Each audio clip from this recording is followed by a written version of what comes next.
food for you guys as we were in our intermission session. And so before we actually have our featured author for today, Michael Pellegrino, what we want to do is have an open mic session with my friend Jill Fendrick. She is in the house, you guys. So, of course, I want to read you a little bit about Jill. Jill Fendrick, PhD, received her doctorate in pharmacy from Shenandoah University in Winchester, Virginia, and her degrees in chemistry and pharmacy from Westminster College and the University of Pittsburgh, respectively.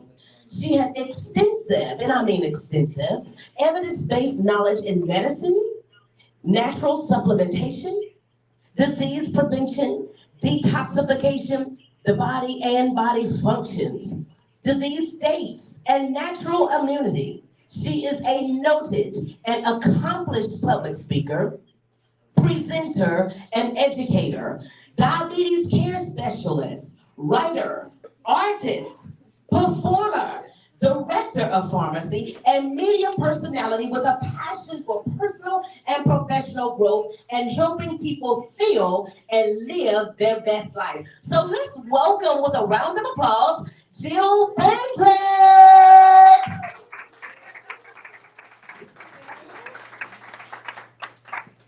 Hello. Very nice to be back here today. I think everybody moved from the front row to the back, and I'm not sure why.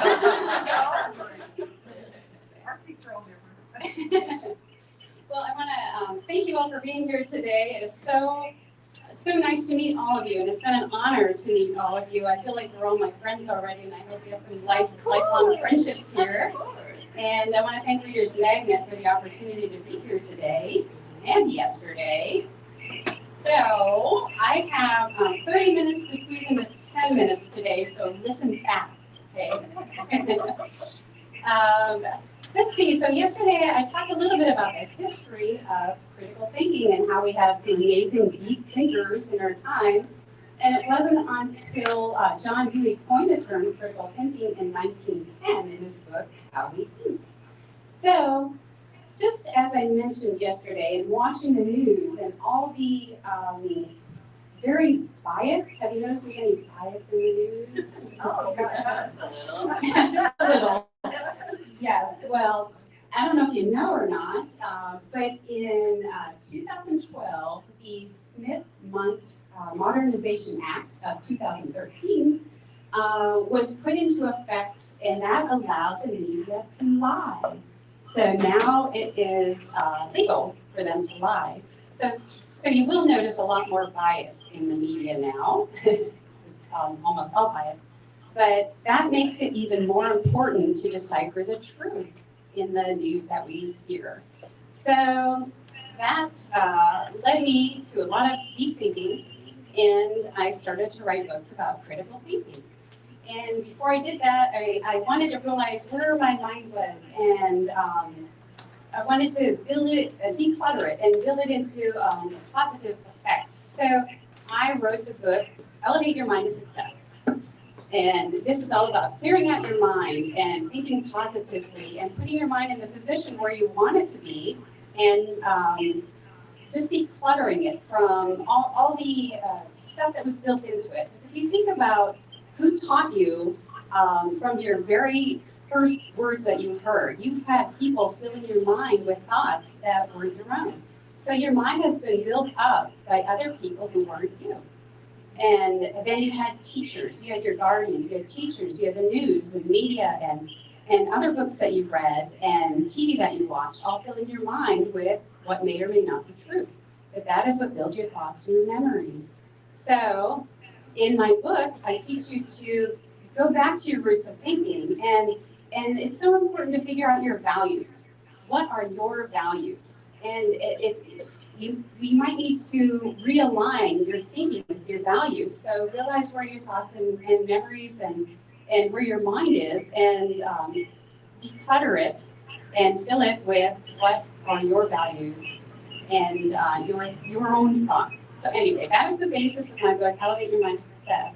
And I talk about obstacles that are in the way and how to go through those obstacles. And then with my book, Success is Elemental, this book here, then I fill your mind with lots of positive character qualities and leadership skills and success strategies. And from there, I talk about who connects your dots. That's the next book that I wrote.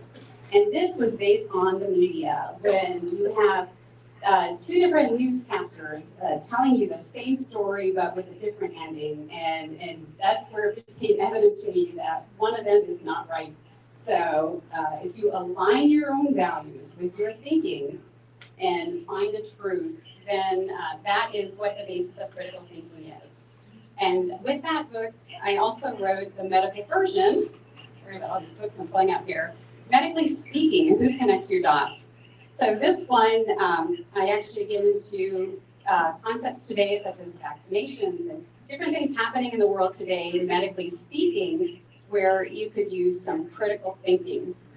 And that leads us to the book today that we are highlighting, which is Students Who Connect Your Dots. And since I covered Who Connects Your Dots, where it's just mainly about finding the truthfulness in information. And I felt like I was leaving students out because our students and students can be any age, but they are faced with so many decisions today that even if you think about it, a lot of the adults made the decisions for the students, for what the schools are like, what's in the schools. But we need for the students now to be able to take their own use their own logic and make decisions when we're not around to make decisions for them. So that's where the basis of this book came about. And it really gets into detail about what is critical thinking and how do you critically think. And whereas it could be either about finding the truthfulness in information or making logical decisions, a little bit of both. This one's a little bit heavier on making the right logical decisions for student-aged people, which is almost any age. But then with this book, I get into issues such as whatever would be relevant to a student-aged person, such as health and relationships, healthy relationships, and finance and budgeting, and leadership skills and career choices. There are so many different chapters in here regarding what would be relevant to a student and to teach them to critically think so they make logical decisions. And let's see, I did get into a little bit yesterday. I also have on my website, I'm very much into disease prevention and detoxification. So on my website, I have a lot of information about disease states and how to build your own immunity, because your body is the best defense against illnesses and diseases. So I don't know how I'm doing for time here. Press it all into my 10 minutes. Okay, so would anybody have any questions today about any of the books that I mentioned? I'm trying to, yes. So does your book apply just to like the people in the US, or is this like any culture or? Thank you. Can you remind me of your name? Deb. Deb. Thank you, Deb. That is a great question. Now, these books are for everyone.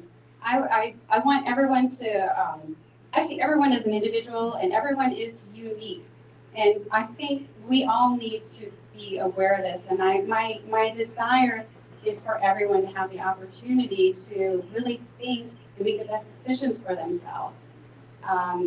I just hate to see people conforming and not thinking to themselves with a type of herd mentality. Well, Yes. what I would add to that is like I do mission work, right? Oh, yes. And so when you're in another culture, sometimes that I don't see the critical thinking skills. And so particularly in Haiti, where I am, because of how they learn. And how they learn is through rote memorization. So it's just getting info in your head, Right. but they don't know how to critically apply it to life. So. Right. That would be a wonderful place for these to apply. I would love to see this book get into all schools, all countries, all over the world. I did donate a bunch of them to prisons. I figure I have a captive audience. So I did. I gave them my three-step process, really, which is the whole series of books here. And I really hope it enlightens them, and I added it to their library, so hopefully that'll be effective. But it would be a wonderful thing to translate and take to other countries like that too, especially where they may not know how to critically think. Because I know, I mentioned yesterday, I was brought up on memorizing, and I think a lot of people probably were. And I had to train myself after my biology teacher pulled me aside and let me know I was not critically thinking. So I think it is a skill that a lot of people may not be aware of, and not that they wouldn't be open for it, they just may not be aware of it. Well, and I would say in society in general, there are ways of thinking that don't work for people. And so they're not using their critical thinking Yes. skills in, like if you say the prisons or, you know, in areas where, you know, different poverty and different things like that. So it's a poverty mindset. You have this way of thinking that is not working for you, and you don't know it doesn't work for you until you begin to critical think and go, wait a minute, I can change this. Right, and really, if you look at the media, they are so influential.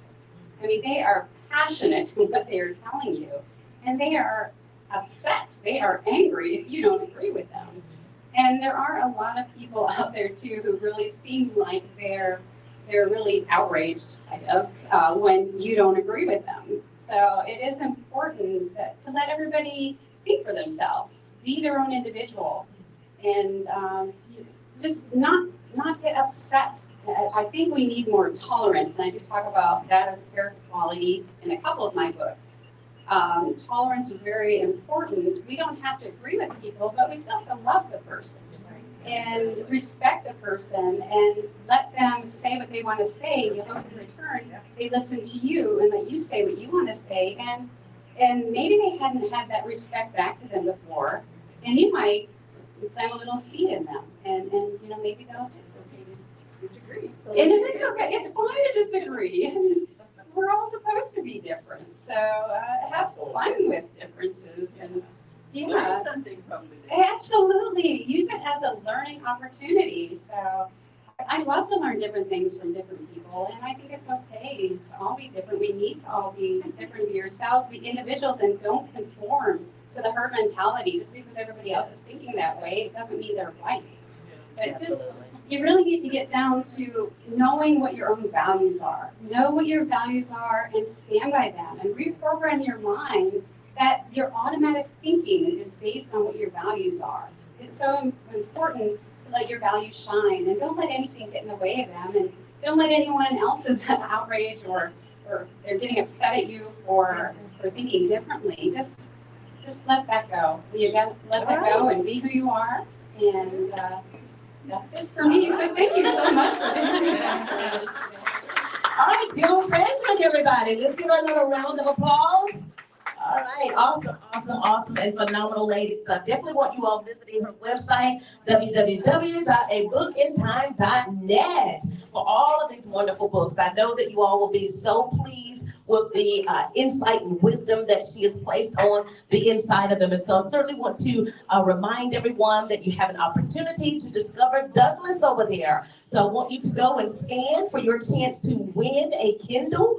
We're going to be giving that away at 4:30 today. So if you find her, let us know and all that good stuff so we can put you right on in there. And also, authors, I want to remind each of you to make sure that you are sharing the links. Please share the links to all of your Facebook pages, your social media accounts, whatever it is that you have. We want to make sure that we are noising about what we're doing here at Readers Magnet. And so far, I think we had about 50 viewers that had tuned back in with us just now. And so we're looking to get those numbers up, okay, so that everybody can hear from you wonderful authors. So without further ado, we're going to bring up our author of the hour.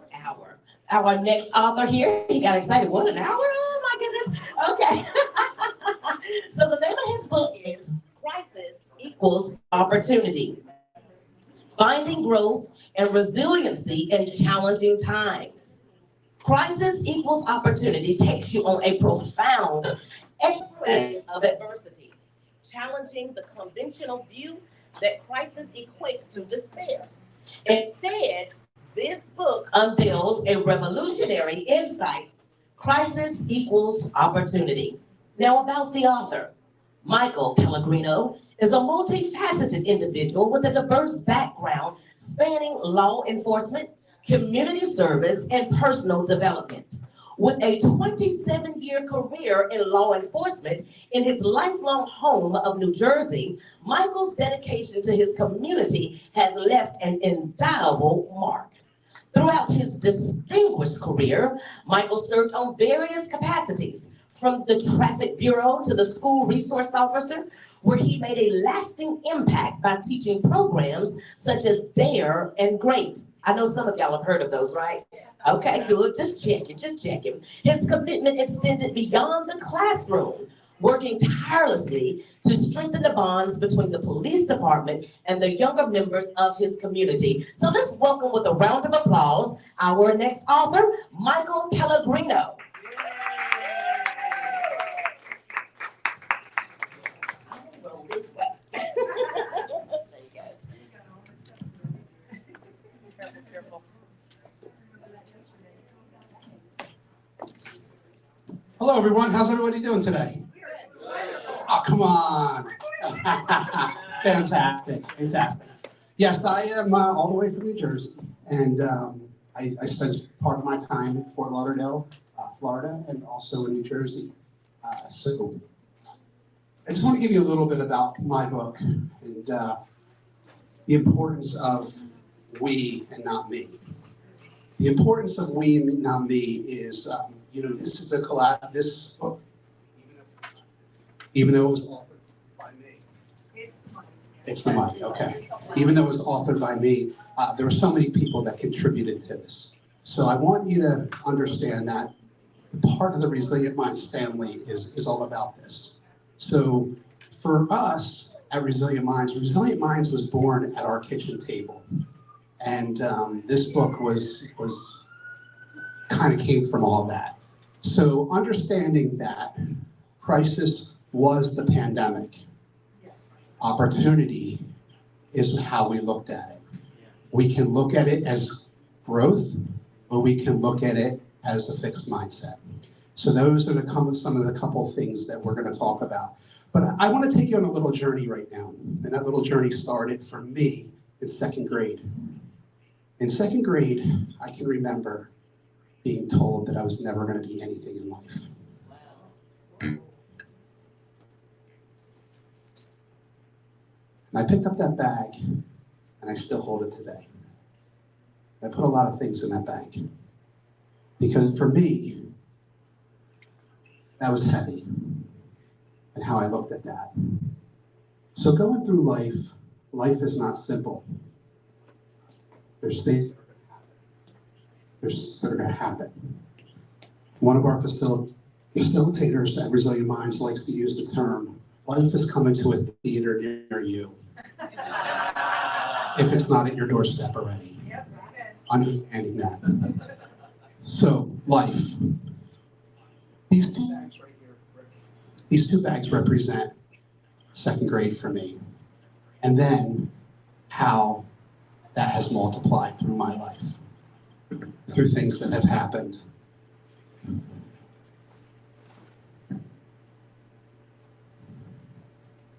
As a young man, having to go back to the trailer to learn how to read and do all that other stuff, learn how to write and understand. And then coming back from the trailer in the back of the school, understanding how kids would just make fun of you.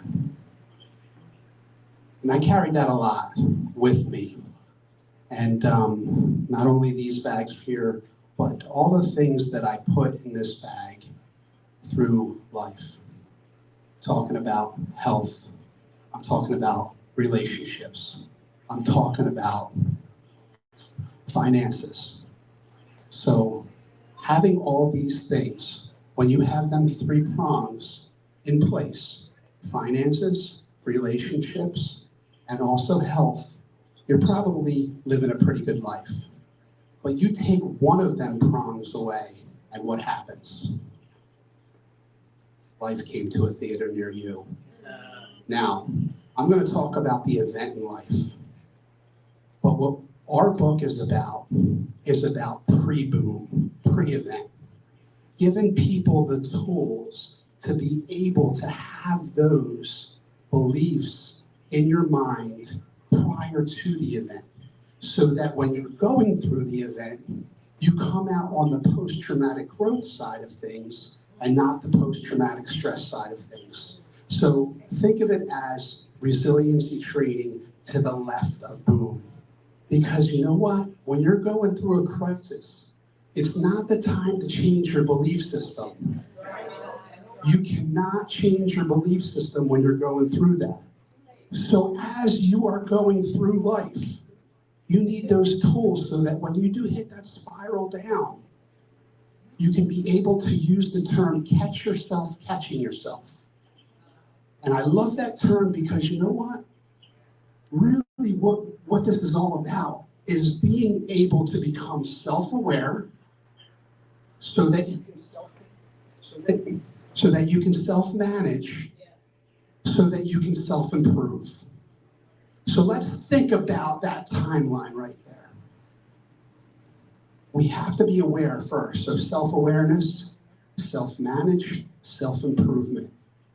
So as you go through all these things in life, you pick up all these bags, and whatever they are, they get heavy after a while.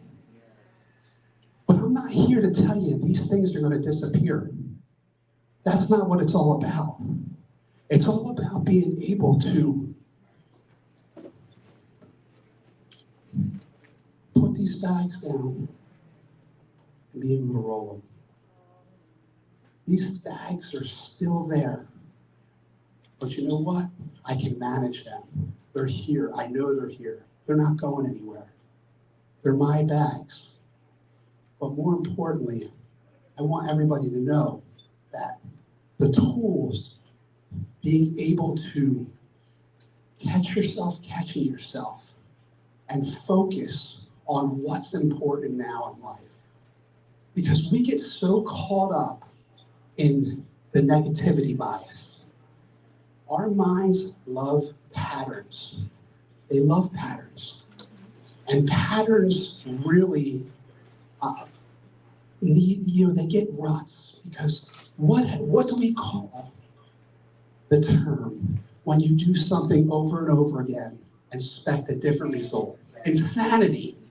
Insanity. So what we want people to do in the book, and our subject matter experts and our docs who have put this curriculum together with Resilient Minds, which was born at our table, our kitchen table, to give people those skills so that then when they go through the event, they come out on the other side in a greater way. And that's important.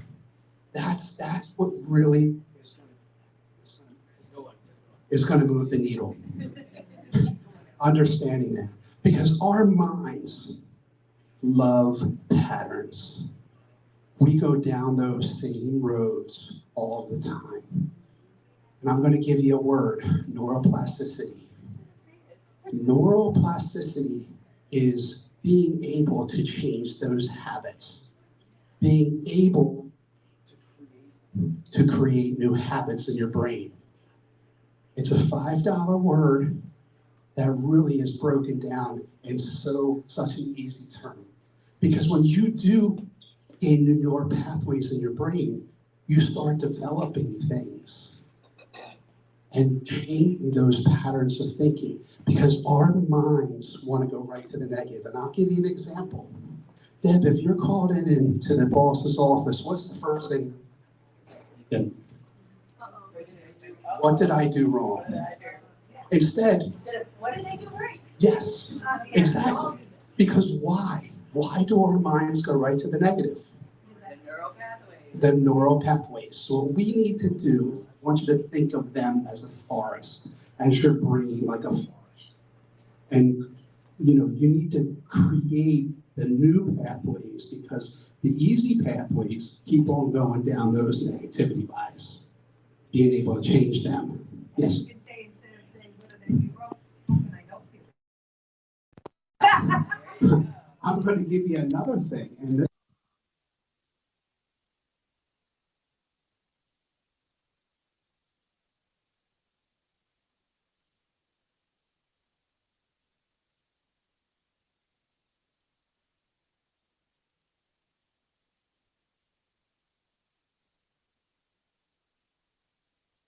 that little phrase from "it is what it is" to "it is what I make it."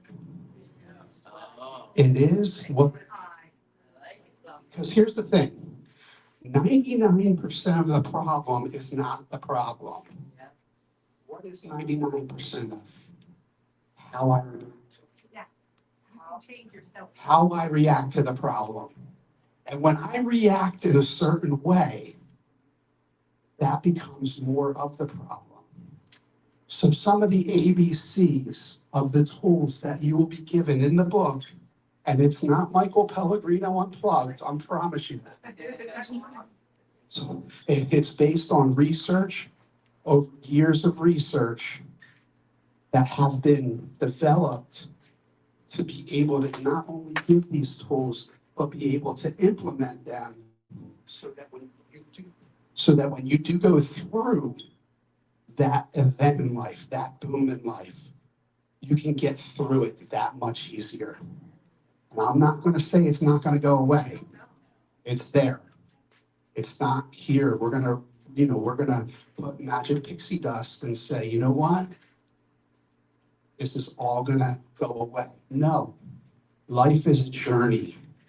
And in that journey is going to be ebbs and flows.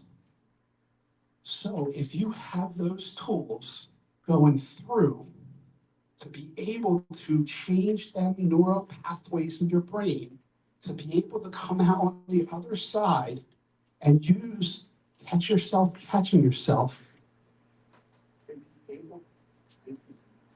and be able to focus. There you go. How's that? Is that better? No microphones. Okay. So that you can focus on what's important now. Because life is coming to a theater near you.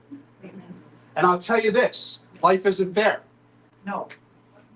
Somebody asked me one of the times and said this, and one of our facilitators says it so clearly. Life isn't fair. What do you mean, county fair, state fair? Life is fair. It's what we make of it. Exactly. Okay, so understanding how our attitude controls everything, how our mind is. And I'm going to use this analogy because I love this analogy. We go to the gym and we work out. And we work out from the neck down. How many times do we go to the gym and work from the neck up? We don't. Never. No. We don't. That's what you listen to. Exactly. Well, here's the thing. Right here is what controls our body. Mother Teresa said, the longest 18 inches of your life is connecting your head with your heart. If these two things are working in unison with one another, really and truly, what could go wrong? When we have these two things, when we have our mind, and I can tell you this, I will tell you this, and it says right here on the back of my book, it says when you change one thing in your life, you change your whole life. When you change your mind. It's the easiest thing that I'm going to tell you. It's the hardest thing to do. And why is it the hardest thing to do? Because we are controlled by one thing. We're controlled by fear. What if? What if? I should.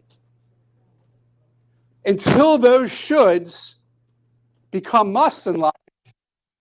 My good friend Tony Robbins said that. Until they become musts in life, nothing is ever going to change. And why is that? I should be skinny. I should be rich. I should have that nice car. I should have this. I should have that. What happens when you should? You should all over yourself. Should equals shame. So knowing that, when them shoulds become musts, that's when things start to change. And that's developing new neural pathways in the brain. So with our book, And all our subject matter experts, all our docs, and our Resilient Minds family has done years and years and years of research, understanding that these tools, once they're implemented in your life, will really change your perception. And when you change your perception, things start to change. It's just like when you are looking down the field. I could be off by just this much right here in my life. But how far am I down 50 yards, 100 yards? I'm off by miles. So being able to pivot and being able to change and being able to use some of the things and implement them, small changes in your life, will make a whole difference in the way you look at things. Because the way you look at things change. Knowing that, how we can do that, how we can get there. I love this, and I'm going to ask each and every one of you to take out your cell phone. Take out your cell phone. And we do this all over the country. And what I want you to do is I want you to send a text message to somebody you're thinking about right now. And just say how grateful you are for them. How grateful you are to somebody you're thinking of. And then I want to come back to that in about 5 to 10 minutes because I want to see if you get a response back to see what that person says. And we're gonna just challenge some people on that a little bit too, because I can tell you this, their minds are going right to the negative because why is this person sending me a text message right now? Whatever that text message may be. So let's use that as, yeah, day drinking, whatever, you name it, whatever it may be. But knowing that our minds and how they float right to the negative. So being able to change those new neural pathways in your brain, understanding how the brain loves patterns, and being able to become self-aware, catch yourself catching yourself, so that you can self-manage, so that you can self-improve. That's what really life is all about. And when those three things are working in unison, what really is happening? There's some self-reflection there. There's some self-identification. Who is the hardest person to lead in your life? In your family? Who's the hardest person to lead? Deb, you got it. You got it. How many times do you talk to yourself during the day? The scary part is how many times you answer yourself. Right? Understand. I'm having a conversation. Me too. Me too. Because I am constantly my own worst critic. Own worst critic. So knowing now what I know after doing all these, listening to all our subject matter experts, all our docs, and understanding how we could just give ourselves just one little word. Grace. Grace. Being able to understand how you feel. Your feelings are valid. Everything that you're going through, Val. I can't say that trauma is one way or another. We have one of our docs, Dr. Kate, she goes and does a deep dive into resiliency, and it brings us back to what we call ACEs. Has anybody ever heard of ACEs before? Adverse childhood trauma? Adverse. So I am my father's son. I know that. And that could go back 2 to 3 to maybe 4 generations. So being able, and I'll use this as an example, my mother or my grandmother was bitten by a dog. So what do you think she passed on to my mother? The fear of dogs. So what do you think they passed on to me? So every time I go near a dog now that I'm not familiar with, I go into that fight, flight, or freeze. Because I don't know what that dog is going to do. That's nothing that dog did. That is inherently has gone through years and years of passing down generation, because I've experienced transgenerational trauma from that, from what happened to my grandmother. And that can go back as many as 4 generations that we're told. Understanding how, being able to understand our minds and where they go. Because if you change one thing, what's that one thing you change in life? Your mind. You change your mind, you change your life. Let's revert back to the easiest thing I'll ever tell you guys, the hardest thing to ever do. And why is that? I'm playing a little pattern right now. We're going to talk about repetition. Repetition. You hear the same things over and over again. What happens? You're burning a new neural pathway in your brain. You believe it. But here's the thing. You have to live, just like Jill said, you have to live to your values. And understanding what your values are. And not being able to compromise them as well, too. It's very hard. Because sometimes our job, our job, kind of contradicts what our life goals are. So how can we work in unison with one another? And how can we get to the same goals? So knowing that and having those tools. One of my favorite tools is my board of directors. And I'm not talking about them in business, because business is business. I'm talking about board of directors in my life. When you have a board of director that calls you out on your baloney, that's important. Oh, yes. Even if you don't like to hear it. Exactly. Because you know what? We need to hear it sometimes. And especially in business, you need to understand one thing. You need to have a 360-degree view of what your life is or where your business is heading. Because if not, if you don't have your head under the water, to the left, to the right, in your blind spots, then what's going to happen? People are going to take advantage of that. And it's not the kindness, it's not the weakness, it's being able to have those tools in place to be able to not only what? Self-identify. Let's get there. To self-manage, to self-improve. See how that goes? I know that I can control one person in this world. And if everybody can control one person in this world, themselves, how much greater would this be? Having those and understanding what those mean. Now, I didn't forget about that text message. How are we at time?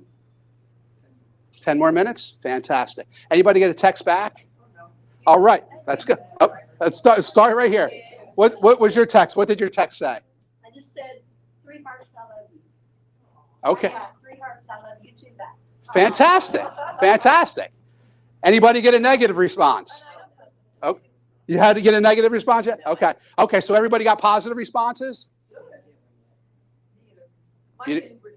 Okay. No, that's okay. That's okay.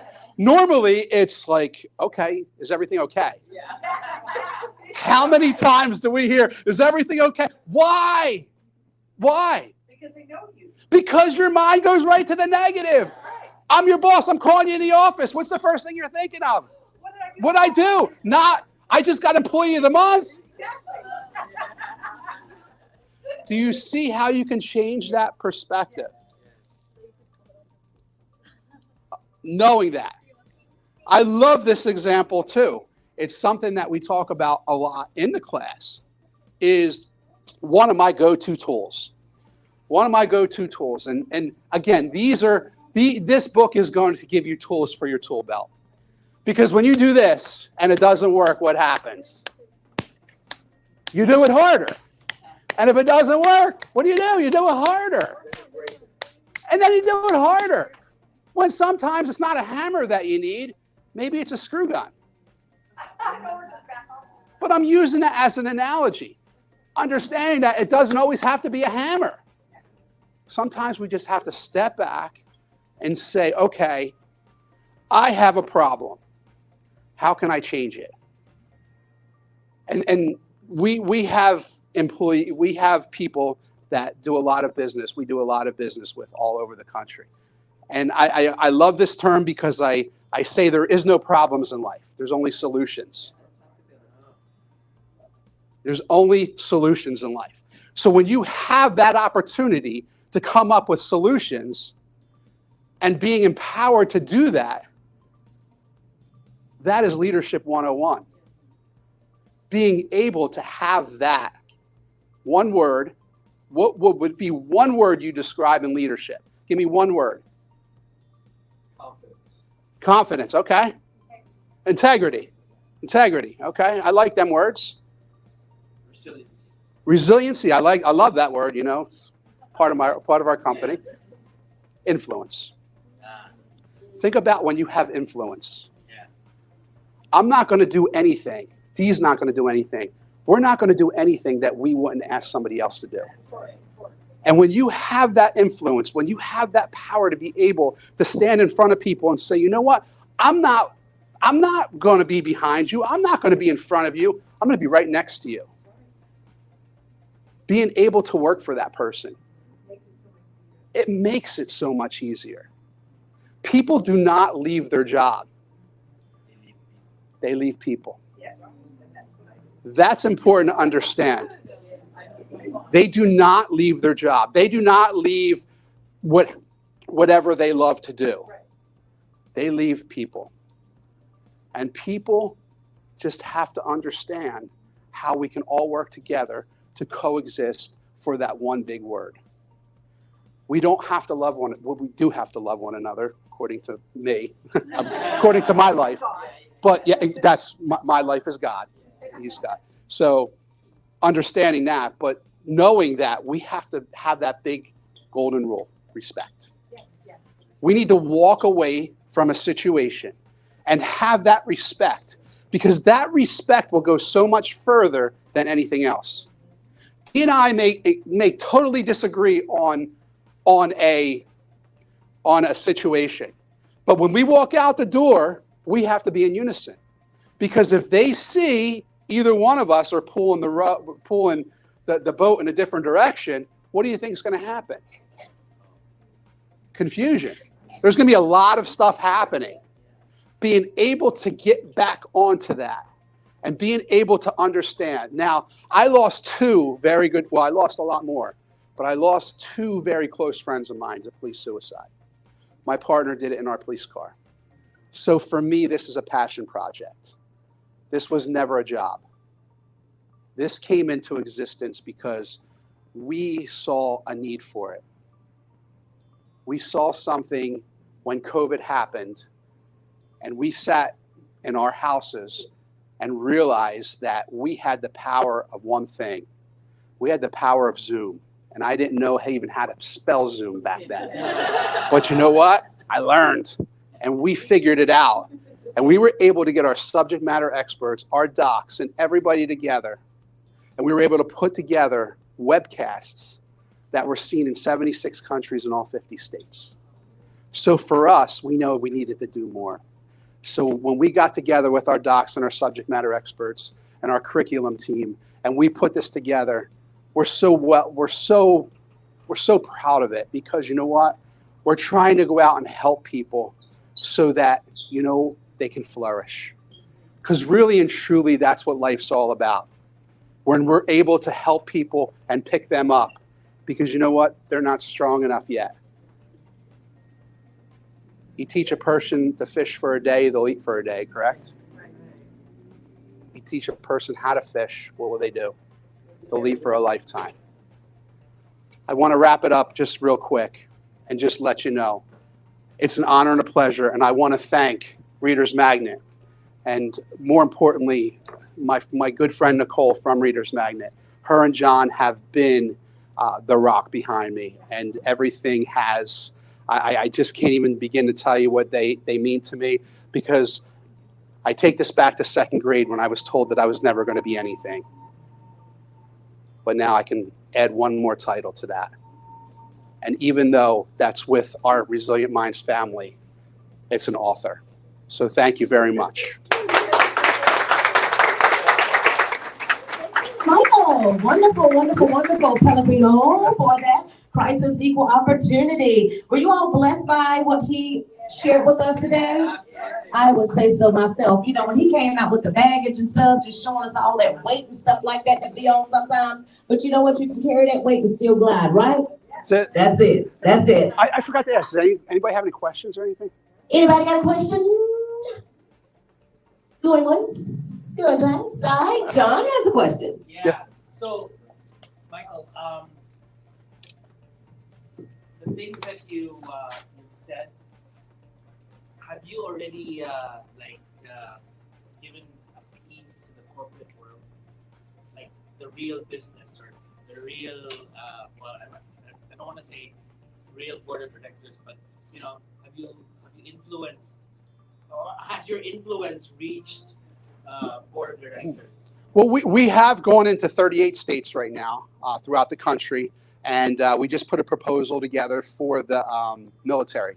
So we are trying to make headway into that. As you know, it comes down to time, resources, and importance.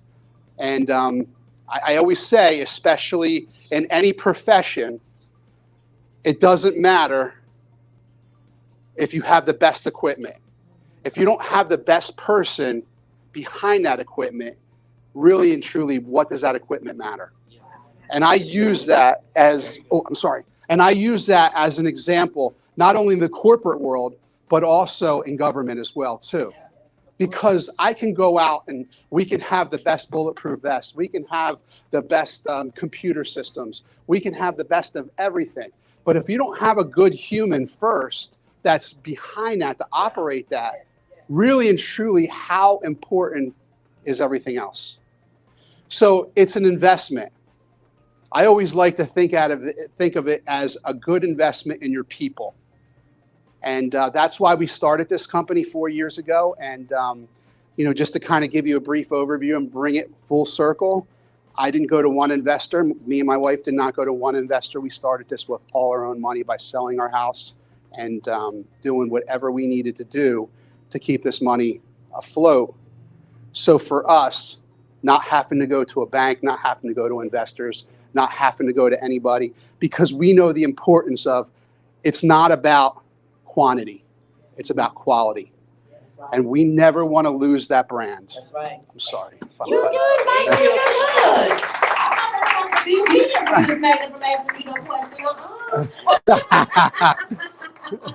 Thank you so much, Michael, for sharing with us today. You are awesome. Thank you so You much. are awesome. All right, one more question from there. It's not a question, it's a statement. It's another thing I say. You better check yourself before you wreck yourself. All right, I like it. Check yourself before you wreck yourself. Okay. I do have another event tonight but I will stay around for like 15 minutes or so if anybody has any questions or wants to jump in personally. But I'm sorry, but I will be there on Saturday before we fly back to Jersey. All right, Michael. I'm gonna let you go, okay? Because you know you're supposed to be here at 2:30 when I come up. All right. I'm gonna let you go on the slide since you got another thing going on. I love it. I'm just joking around with you. All right. So let's get ready now for our next author.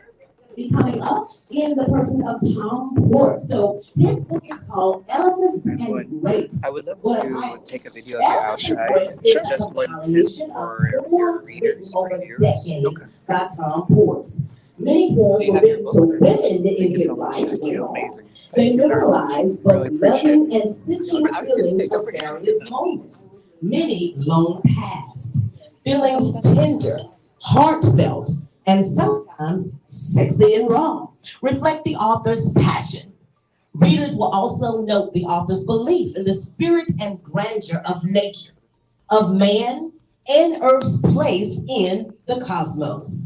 Confronting his health challenges, Tom includes thought-provoking poems regarding health and the brevity of life. Readers will feel the author's view that life is both a gift and a fleeting opportunity. It is something precious and rare that needs to be treasured and lived fully. And I do believe that. Now, about the author. Tom Port is a writer, an accomplished fine artist, and a painter. His paintings are in numerous public and private venues. Tom has also had a successful career as an investment strategist and portfolio manager. He has enjoyed considerable financial recognition, including multiple Forecasting Excellence Awards from the Federal Reserve Bank of Chicago. He lives currently in southwestern Wisconsin. Now let's give a round of applause as we receive Tom Ports.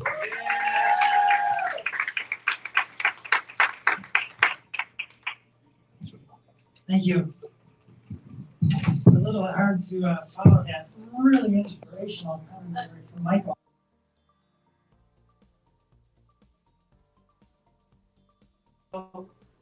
Conversation that's gone on, and I'm afraid my topic is much softer. It's true that I've painted for most of my life. It's also true that I've written for most of my life. And I want to share a little bit more about my paintings just a little bit later. For now, I thought I'd include some remarks about my own book, Elephants and Dreams. As it happens, the reason I'm here has to do with a freak accident that happened to me in 5th grade. Nobody lived further away from school than I did. We had to walk back and forth from school. And so there'd be a dozen of us that would leave at the end of the day. And about halfway home, we'd stop and play.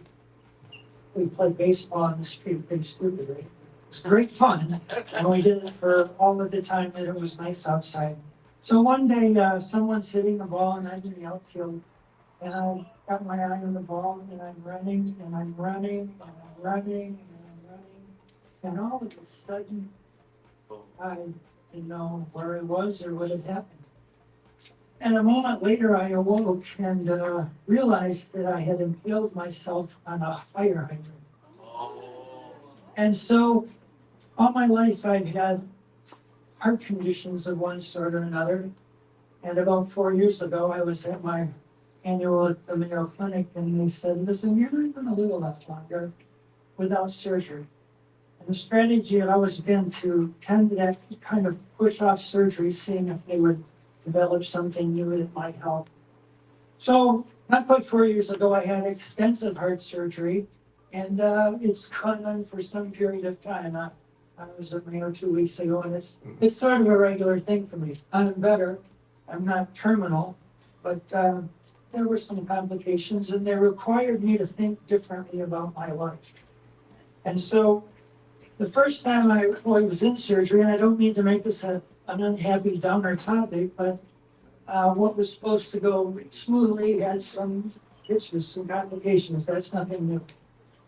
And by the time I was out of the hospital, I had a lot of things on my mind, and I had to sort of change midstream the way I'm not supposed to, according to my law. And that did change my way of thinking. I'd have to accept that life is finite and kind of find my comfort level at that point. So I'd like to read a brief item here that has to do with, this will be interesting.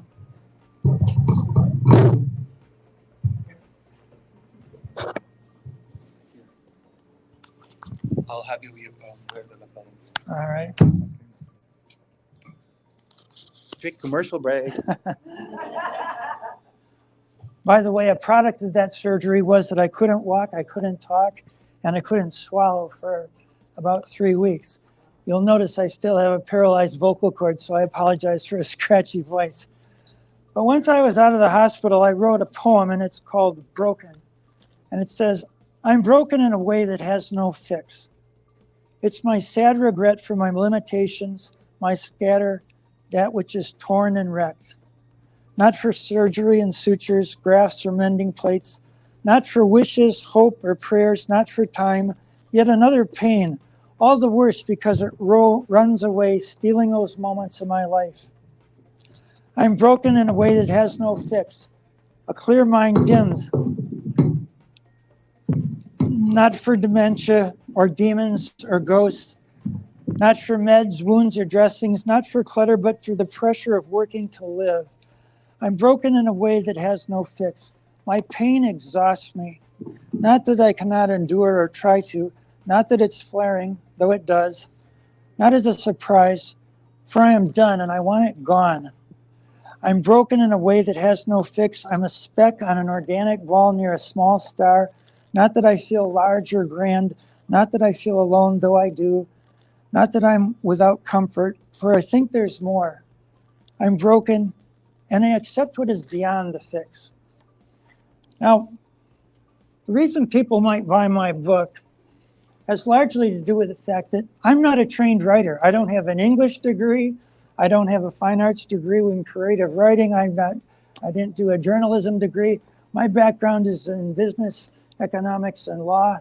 And when I go to the office these days, I own an investment firm. I sit in a trading room with a wall of monitors, and I look at financial statements and watch patterns and ticks on the charts. So writing is not something that I've done professionally, but I've done it all my life. It's because my mother encouraged me to. She said, express yourself. She would always have us buy blank cards that we had to write a message on so that we could really communicate how we truly felt to someone. And that served me well. It's not that I said anything that other people don't say. It's just that I truly said it. I made my statement. And that's been true throughout my life. And so a lot of the experiences that I've had are things that I chose to write down and share with people. My mother was terminally ill for about 3.5 years.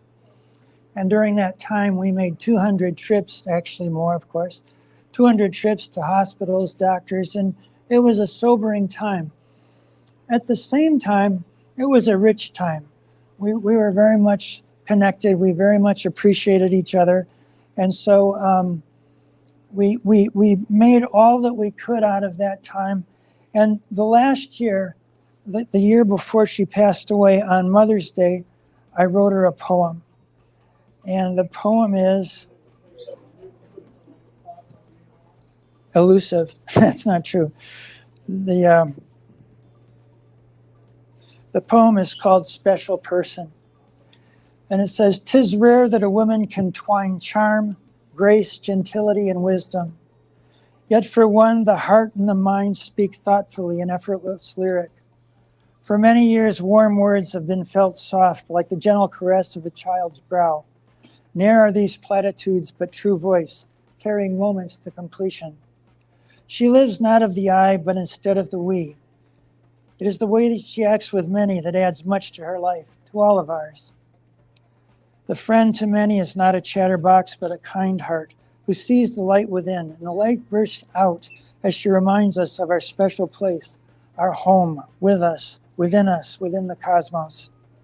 Seldom do we frown, for she voices again and again, we are survivors, and so we are. While the loose ends of life is sometimes hurt, there's ultimately order, and her vision is right. Sons and grandsons were constantly moving, stretching for time in little scrapes. These are like all beings. She tirelessly cheers us on. The family is always her life. I'm so lucky, for she is my mom. It is her hand that touches my brow. It is her voice that enriches my thought. It is her effort that adds to my day. And I will always love her." Now, the best part of this poem is I read it to her on Mother's Day. It didn't go in a drawer. It's something that we could talk about and cry together with. And that's what my book is. It's not about sitting down at 8 in the morning and deciding I'm going to be a poet today and writing poetry. It's recording the experiences, because I was kind of afraid all of these binders and boxes of stuff that I would written would get thrown into the garbage if I was gone. And so these are things that I said to people. These are things that I felt spontaneously, things about the environment, things about the world, things that just touched me in a certain way that I chose to write them down. Everybody in this room has said them. I've just chosen to write them down and make sure they're there, that they can go back and be held by someone. One of the poems in this book is about a woman that I dated for many years, and she's passed away. But it was an evening, and she was standing there, and I said to her, with all honesty, I said, "You look like a Greek goddess." And I truly meant it. She had the lines and the curls. I'm an artist. I get to say these things. And so the next day I sat down and I wrote on a sheet of paper, I said, you look like a Greek goddess. And little did I know that she carried that around in her pocket for about 2 years. Lost it. And when she did tell me she lost it, I wrote it to her again and she put it back in her pocket. So these are the good, rich, exciting memories that I have from my past that I've shared. This book would suit people that probably are interested in T.S. Eliot or Mary Oliver. That's going to be kind of how I land in terms of how I chose to write or how I choose to write.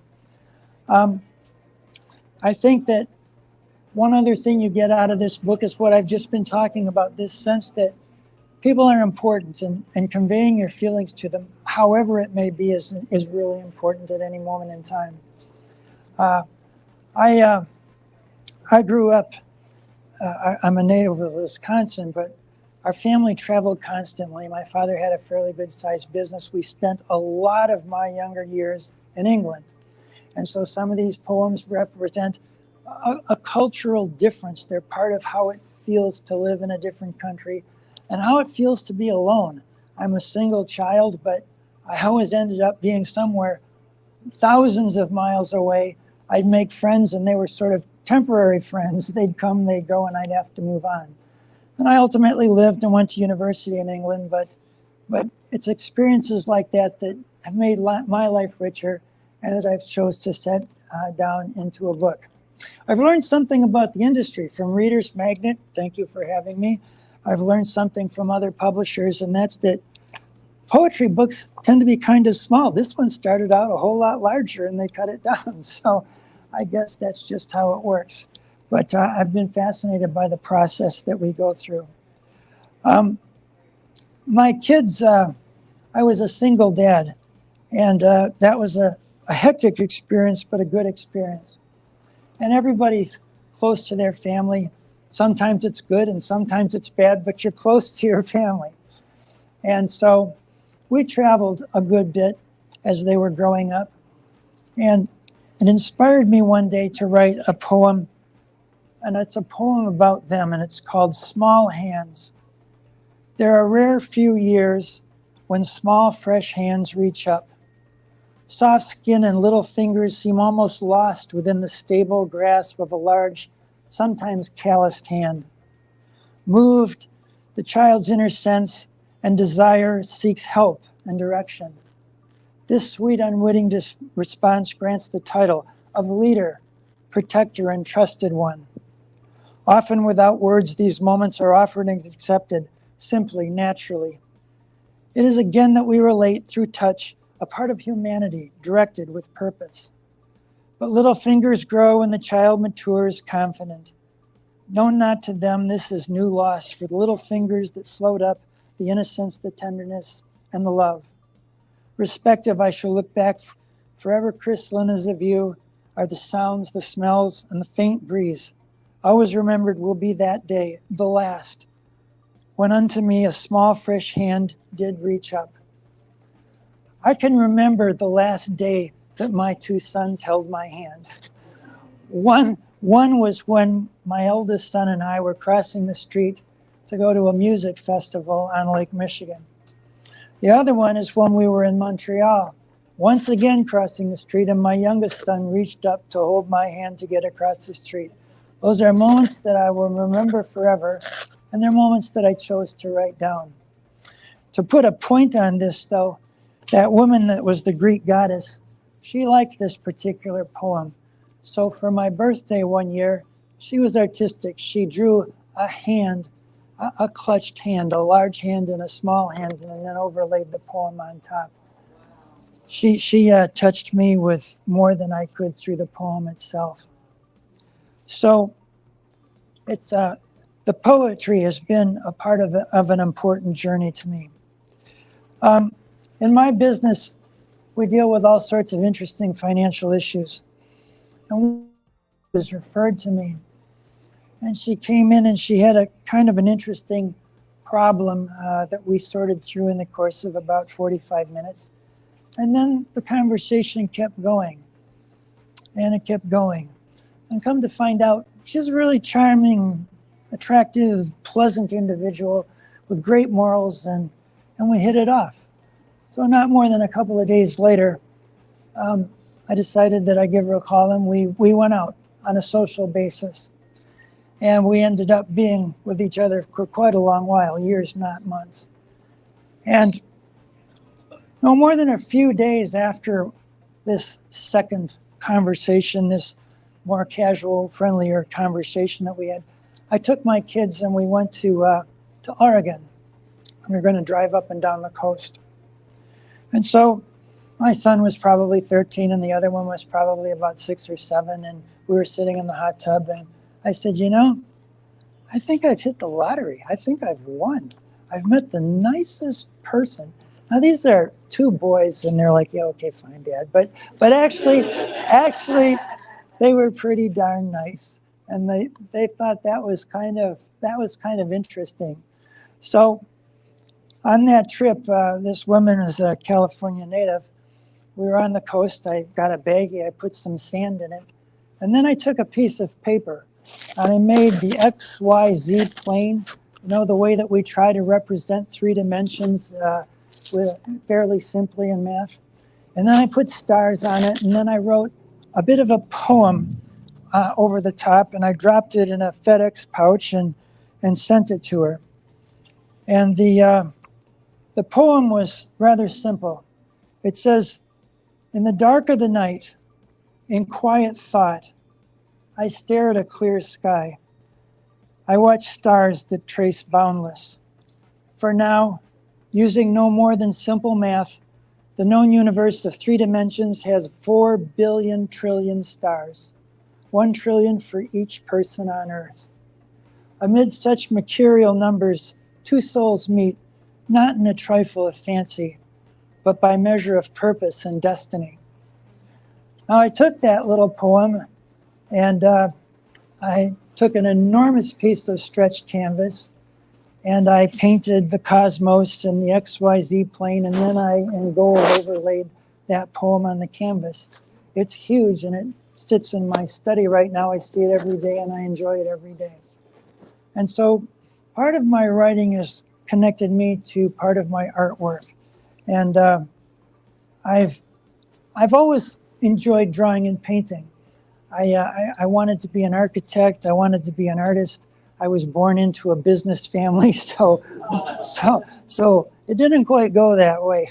We were manufacturers, and so we made things and sold them all over the world. I later found my way into finance, still not finding my loop in that artistic or writing phase. But when my mom was ill, and this was about 25 years ago, I got more serious about it. So I've now painted, I have drawn and painted coming up on 2,000 pieces. And they're large. I do things that are fairly traditional, things that, this is a small group which actually lends itself a little bit better to holding a coffee table, but I'll take a photo and then I'll paint it later. So this is the Mostar Bridge in Bosnia and Herzegovina.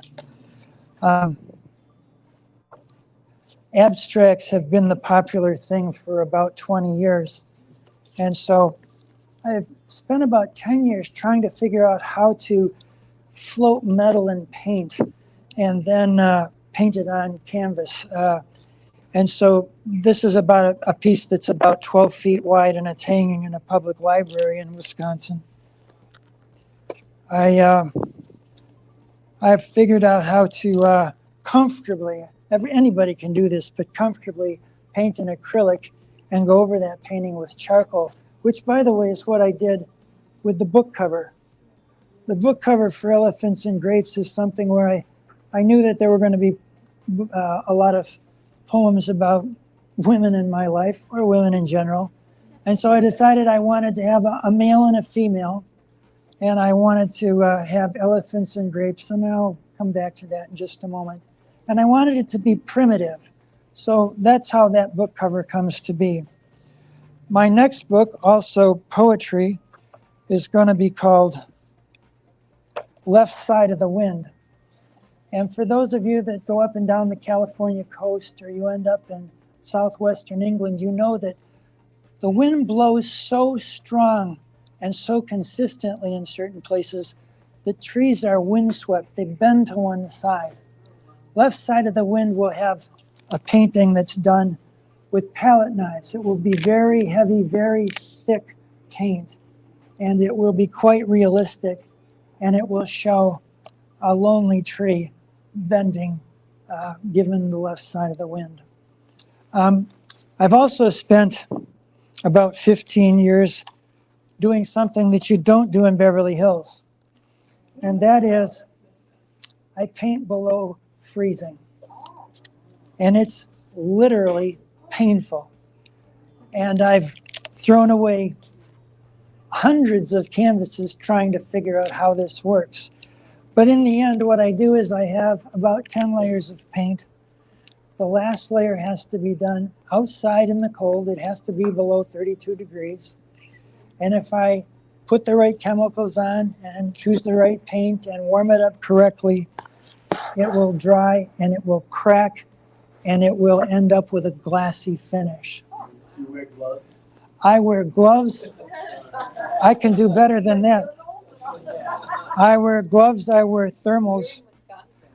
I'm not too far from Chicago, south. I'm one of the few people you know that has about a dozen gas masks. Because it's very toxic when I paint. So those are my passions. The ice paintings are popular. One of them's a big piece is coming out to San Francisco in the next few weeks. There are already quite a few in California. If you came to our state capitol, there are over 60 of my pieces of artwork hanging in the capitol. So it's a passion. And a book here is going to include poems on one side, describing a piece of art on the other. Does anyone have any questions? Thank you for sharing some of your time. Yes. Elephants and grapes. Elephants and grapes. I have a partner, a woman that I truly, truly love. There's only so many ways it would seem that you can tell someone that you love them. So we keep trying to find more words and more this and more that. So one day I said, I love you. I love you so much. More than the treasures captured or created, more than the giddy fever of first love or the intimate grace of an aged union, even more than the delicious adoration of elephants and grapes. A lot more. I love you more than koala bears, baklava, Regal hotels, the kind with perfume trays in the bathroom and shower chambers where water falls like rain. More than mojitos, pale ale, and martinis with blue cheese olives, but then I don't drink. That may not be the best measure. I love you more than chilled shrimp with lemon and cocktail sauce, more than watermelon pickles, those wicked good homemade sweet pickles that are good for the boy parts. More than Ferris wheels, San Francisco, and handcrafted tin roof gelato, which is a truly decadent knockoff of a chocolate sundae with peanuts. And even more than Pepsi, but I do pause for a moment to think about Diet Pepsi. I love you more than crisp, high-count wind-wash sheets, lavish down pillows, and a few boy-girl things we could research together. My head is a tingly swirl, thinking, wishing, and hoping any number of things, all good and all sparkling happily and painfully within me. I'm profoundly grateful that you love me too, at least for our shared eternity. Wow, so sweet. Oh my goodness. Oh my goodness, Tom. I'm just drawn in with all these love poems. I mean, aren't you guys drawn in out there? I'm telling you. I think we have a question from Marshall. Yes. This last beautiful poem written to the same woman that cosmic three-dimensional poem was written to? I'm afraid not.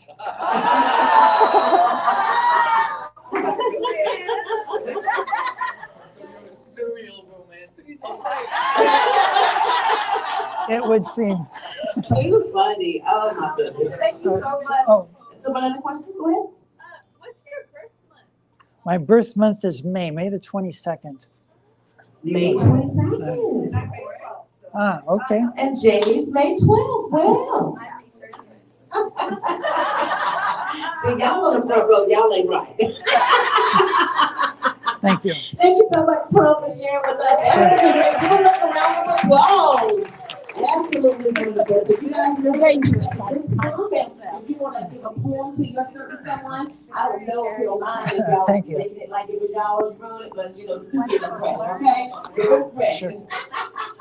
All right, so up next we've got our next author who we're going to be watching virtually, and that is in the person of Thomas Sheets, you guys. So the name of his book is called Christian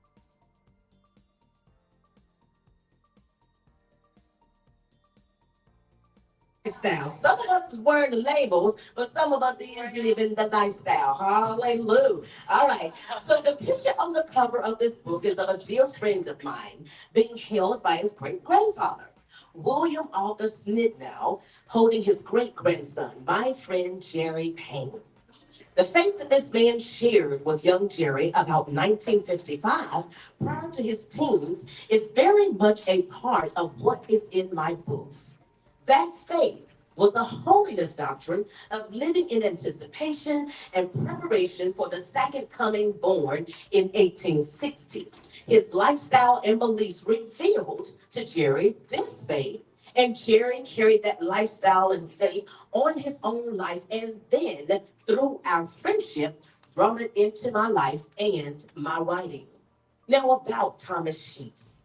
Thomas Sheets is a 76-year-old semi-retired businessman who, while never attending college, has had a reasonably successful career. He is now living in Providence Farm in Bedford County, Virginia, and presently has a beef cattle operation raising cows for the feeder market. So let's give a round of applause as we watch virtually his presentation. Live? Oh, I thought he was okay, welcome, Rowan. Let's welcome him live. Hello. Can you hear me?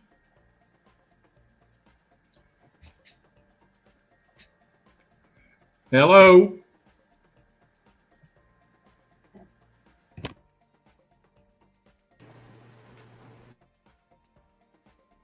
We can hear you, Thomas.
Can you hear me now?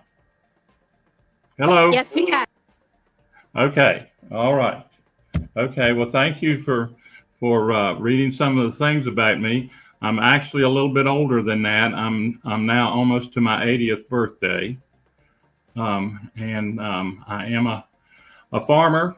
I have to have a beef cattle operation.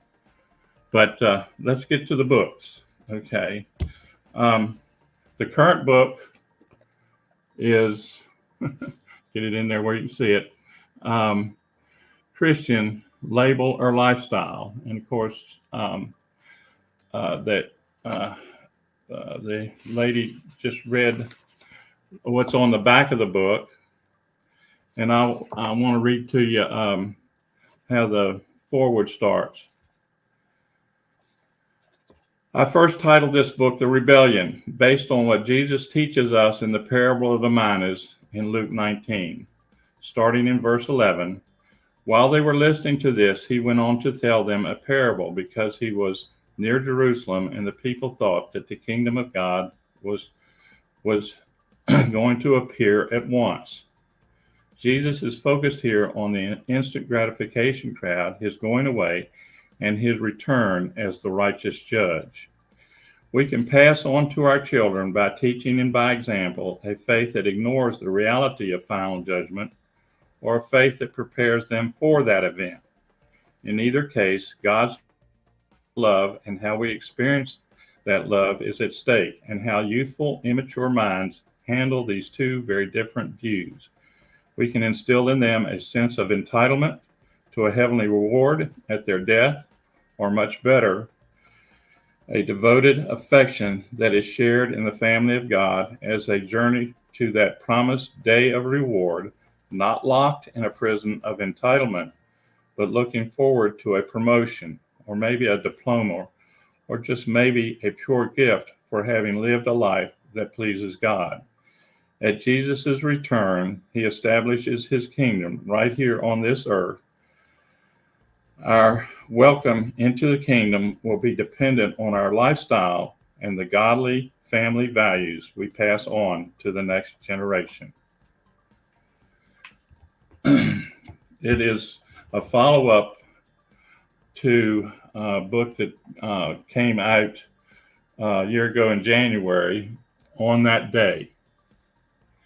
And this book, and basically all I have written is basically focused on living in anticipation and preparation for the second coming. It's when Jesus comes back and is the righteous judge according to Scripture. I have several Bible passages that I have highlighted.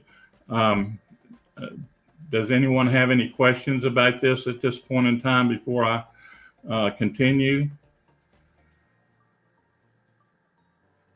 Okay.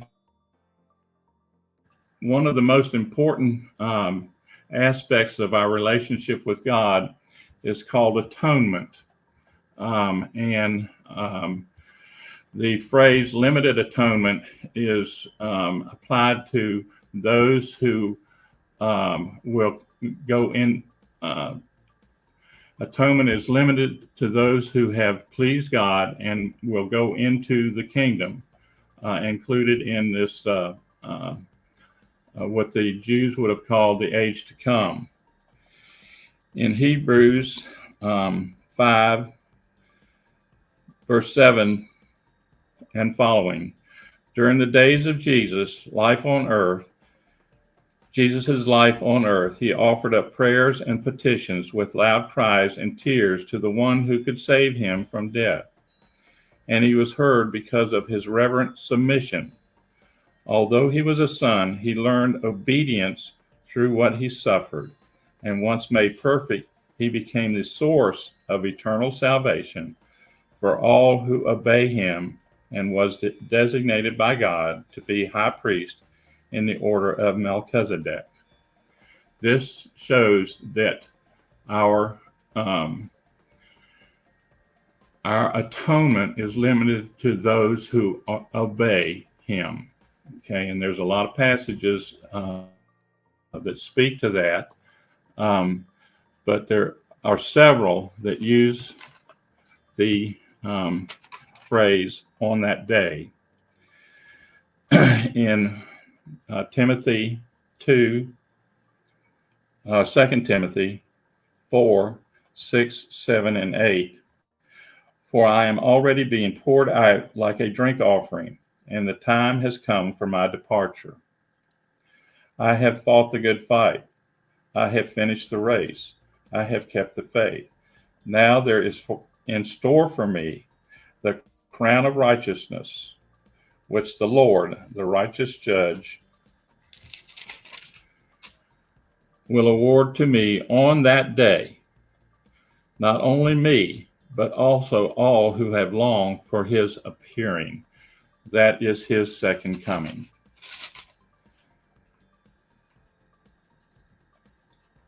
I guess I'm have a backwards kind of mind, but anyhow, I'm backing up to First Thessalonians, the first chapter, verse I think it's 9 and 10. For they themselves report that the kind. Wait a minute. For they themselves report that kind of reception you gave us. They tell how you turned to God from idols to serve the living and true God, and to wait for his Son from heaven, whom he raised from the dead, Jesus, who rescues us from the coming wrath. The us are those who are obedient to his teachings. The coming wrath is poured out on those who have been disobedient. Funny how this lines up backwards. I picked out these verses. In Romans, I think that the first of Paul's writings, and this is Romans happens right after the Acts of the Apostles. The first 48 verses, I believe, are the gospel according to Paul. But right in the middle of that, he says this: although they know God's righteous decrees that those who do such things are deserving of death, they not only continue to do these various things, but also approve of those who practice them. I think this verse captures what's going on in the church today of living disobedient lifestyles, and then and passing that on to those around you. Okay. In the Gospel of John, chapter 14, John speaks to this obedience very clearly, and he uses the phrase "on that day," starting in 14:20. On that day, you will realize that I am in my Father, and you are in me, and I am in you. This is the day that he comes back. He's talking about how he's going to see the world at that time. 21. Whoever has my commands and obeys them, he is the one who loves me. He who loves me will be loved by my Father, and I too will love him and show myself to him. Then Judas, not Judas Iscariot, said, But Lord, why do you intend to show yourself to us and not to the world? Jesus replied, If anyone loves me, he will obey my teachings, referring to what he taught us at his first coming. My Father will love him, and we will come to him and make our home with him. The crux of this is that Jesus is coming to this earth for that day of judgment and the righteous judge, and awarding those who have been obedient. And then he goes on, he who does not love me will not obey my teachings. These words are here, you hear, are not my own. They belong to the Father who sent me. Okay. And then we have about obedience, the end of the Sermon on the Mount. Not everyone who says to me, Lord, Lord, will enter the kingdom of heaven, but only he who does the will of my Father who is in heaven. Many will say to me on that day, Lord, Lord, did we not prophesy in your name, and in your name drive out demons and perform many miracles? Then I will tell them plainly, I never knew you. Away from me, you evildoers. I've asked friends about who are the evildoers and the I never knew you crowd in today's church. Jesus enlightens us as he follows this with what's called the wise and foolish builders. Therefore, anyone who hears these words of mine and puts them into practice, that is lifestyle, is like a wise man who built his house on a rock. The rain came down, the streams rose, and the winds blew and beat against that house. Yet it did not fall because its foundation was the rock, foundation on the rock.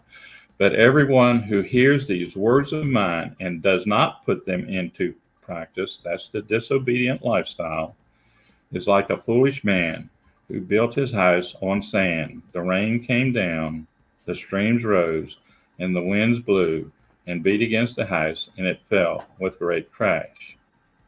That was the end of the Sermon on the Mount. And that is basically connecting our lifestyle to our reward. And thus, the Christian labeler lifestyle is something that came to me about 6 months ago. I said that I had titled the book The Rebellion, and it came to me about 6 months ago. I do a prison ministry called Kairos, and it's a worldwide ministry. And we go into prison twice a year for a seminar we call a short course in Christianity, and invite anyone to come in the prison. And we usually have between 40 and 50 prisoners that come, and the chaplain at the prison kind of gets them interested, and then we come in, a team of about 30 guys go in and do talks and have a program that's called Kairos, and this is a worldwide. It's in prisons all over the world, and we present the Christian faith to them the best through that program. And I found that this changed the title of what I was writing to Christian label or lifestyle, not really realizing that the manual that we used those very words. They had inserted it into the manual over the last couple of years, and I didn't even realize that they had inserted it into the manual. But they have found, I think the ministry, and I have found it in our ministry in particular, that we have to instill in them this need to live an obedient lifestyle, because other lifestyles there's pressure in prison for them to live other lifestyles. And of course, on the outside, we have pressure to live outside of God's commandments and Jesus's teaching.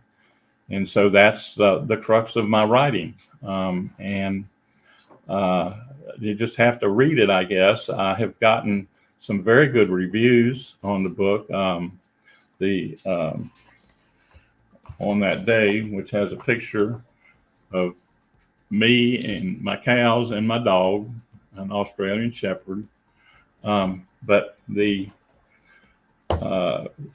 theme that reviewers picked out, and since that time I've realized that the common theme in my writing is living in anticipation and preparation for the second coming, because Jesus comes to teach us to be the blood sacrifice, but before that, he teaches us what it means, what obedience looks like, even up to his going to the cross is an act of obedience to the Father.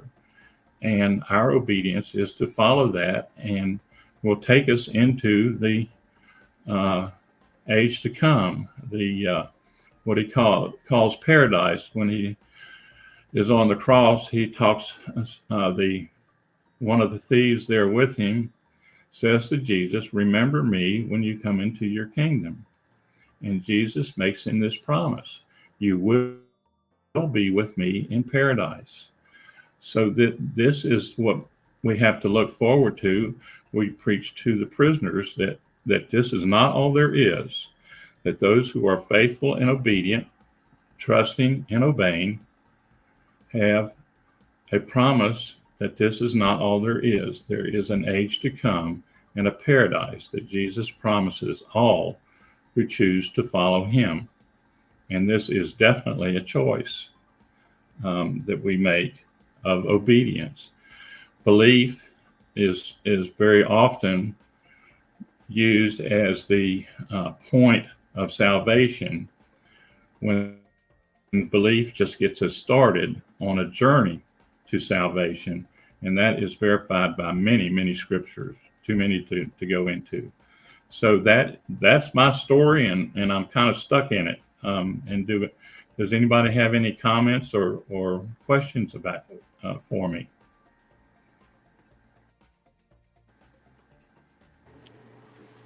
Do you have any questions for Thomas? I just want to tell him I love the title.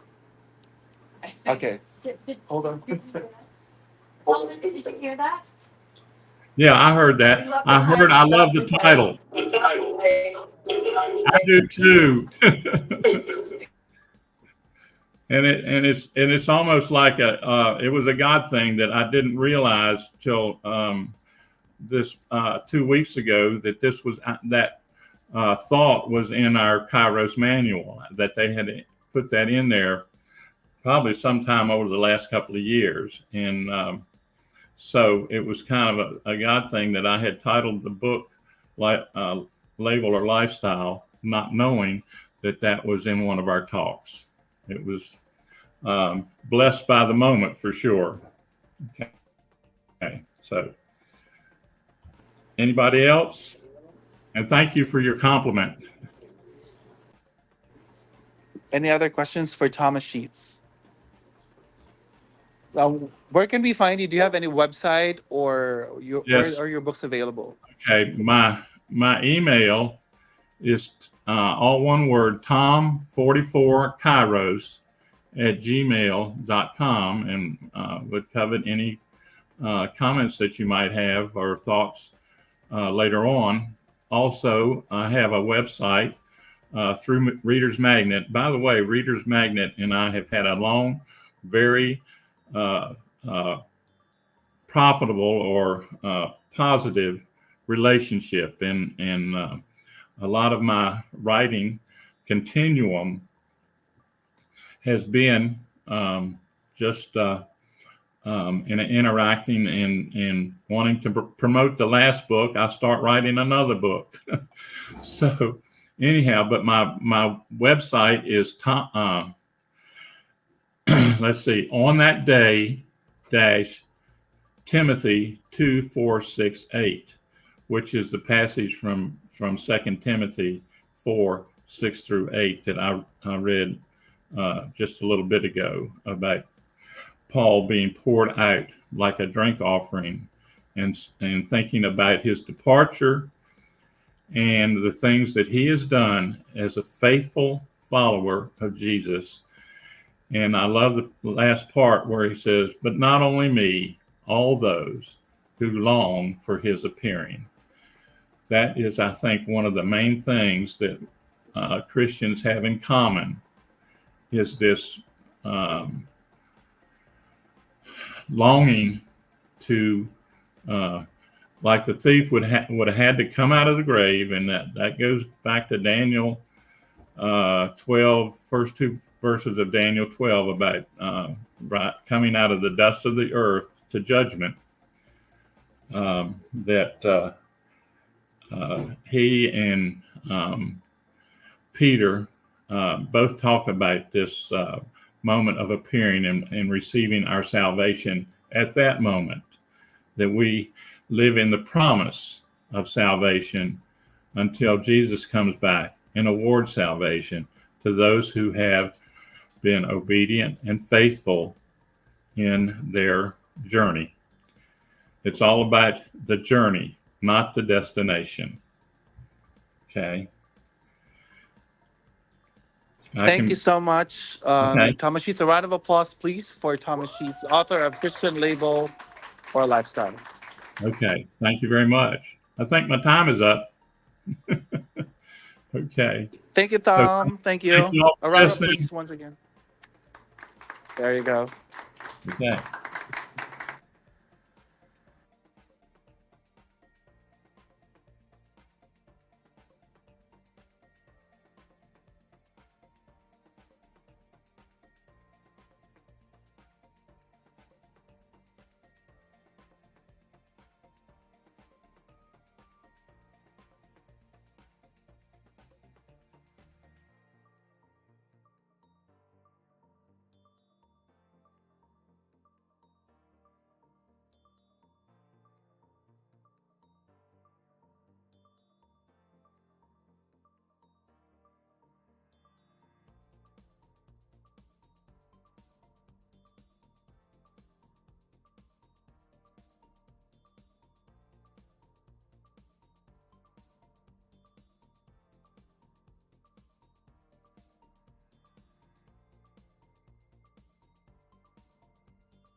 This book was written as a cautionary tale for every first lady married to a pastor, but its principles transcend the church walls and is a warning sign to any woman married to a man of great prominence. The notoriety, fame, and fortune of these men can be intoxicating to those who do not have it, and some will do anything to achieve it. Whether you are an aspiring first lady or a newly engaged girlfriend of an up-and-coming politician, I encourage you to enter the next phase of your relationship with your eyes wide open. For those of us raised in the church, the life of a first lady looks glamorous. Her needs are well attended to by the parishioners of her church, and in some cases, her clothing and style are impeccable. She is always out front with her husband, and people admire her in every way imaginable. In fact, I believe that some want to be her at any cost. Little do they know that the real life of a first lady is far, far from perfect. Many of them suffer verbal abuse, mental abuse, sexual abuse, and physical abuse from their husbands in leadership. But they suffer in silence.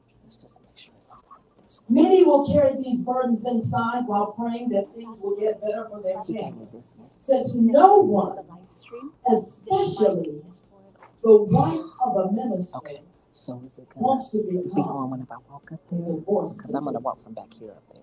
So I should use this. This book will provide a glimpse into the suffering that some first ladies experience. The details, feelings, and viewpoints are told from the perspective of a fictionalized first lady, and how her life crumbles as the wife of a prominent pastor. My prayer is that one will view the story from a place of open-mindedness and not a place of judgment for any of the characters, but view the nuggets provided after each chapter as a catalyst to help and restore your marriage. For all have sinned and fall short of the glory of God. Romans 3:23. Please know that not every pastor, first lady, or man or woman of God has experienced these things shared in this story, or is it an indication that you will? However, it brings us insight into what can happen if we were not careful in our dealings and lose sight of our true assignment within the earth and fall prey to the devices of Satan. For the eagerly awaiting creation waits for the revealing of the sons and daughters of God. Romans 8:19. Finally, I hope this book helps any first lady to know that she is not alone in her suffering and that God knows her plight and that she can be freed from it spiritually and or naturally. I am also hopeful that any pastor or husband reading this book will better understand the impact your decisions have on your life, especially if those decisions are rooted in sin. And for the other woman in a relationship who may pick up this book that exemplifies some of the behaviors mentioned, take heed that you may reap what you sow. And now, the author of the book, So You Want to Be a First Lady, Miss Tish Barnhart. So y'all heard that introduction, huh? So I don't know if I want to be no first lady. I mean, there's a lot you have to deal with, you know.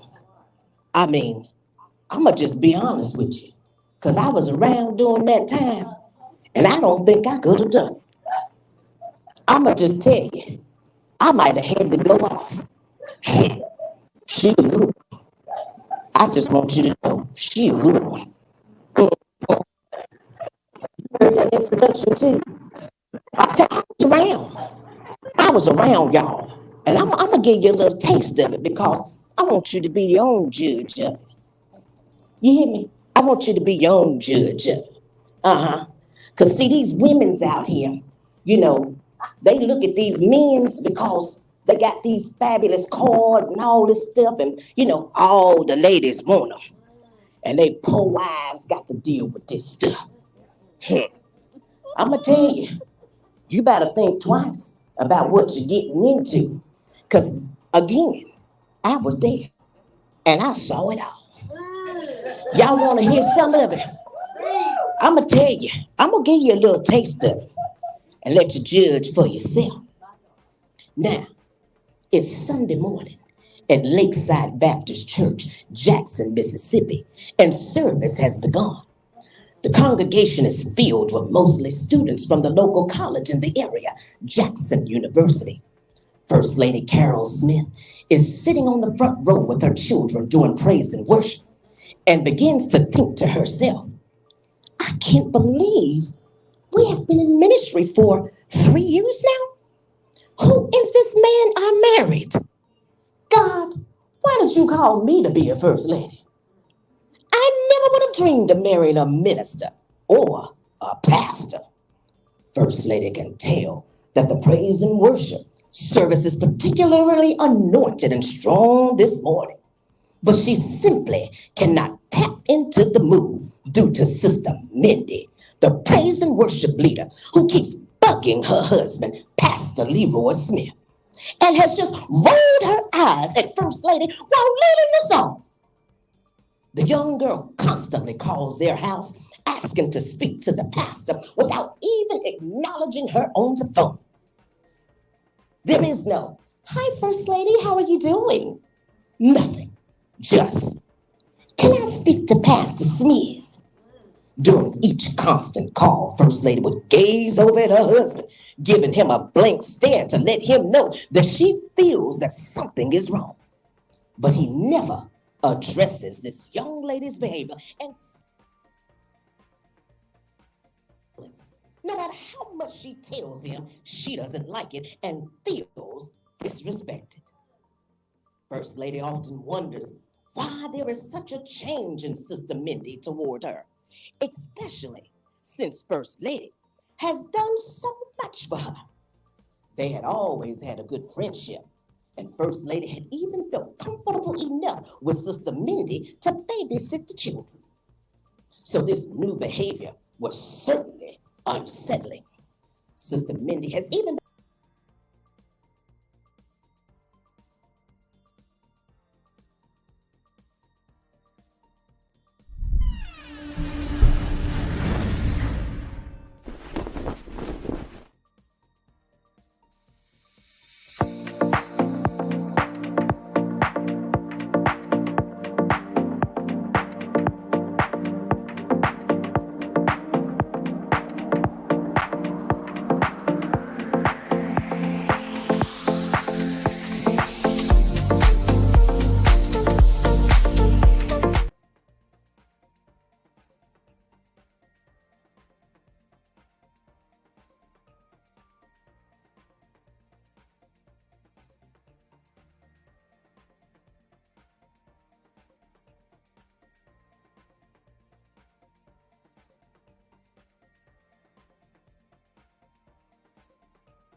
oh no, hon, just don't worry about it, Pastor Smith says. She turns her head and looks out the window as they head to Ryan's steakhouse to eat. While they are eating, First Lady remembers that Pastor Smith was scheduled to attend a workshop in Mobile, Mississippi at the end of the month, and he planned to take several of the ministers along with him. First Lady was staying home with the kids. She asks, "So who's going with you to the workshop in Mobile?" He says, "Minister Tom, Sister Mindy, and Minister Denise." First Lady is very uncomfortable with Sister Mindy attending the workshop with Pastor Smith, knowing that Sister Mindy had displayed such a drastic change toward her at church and had a newfound interest in her husband. I don't think so. I told you I wouldn't be able to do it. The waitress comes over and interrupts their conversation, bringing them drinks and starts talking to the kids. While the waitress is talking to the kids and Pastor Smith, First Lady's mind is racing and is in deep thought about Sister Mindy attending a meeting with her husband and certainly intends to let her husband know how she feels about it. Later that evening, after the kids have been settled and put to bed, she addresses Pastor Smith with it and tells him how she feels. But he tells him there is nothing to worry about and nothing is going on very angrily.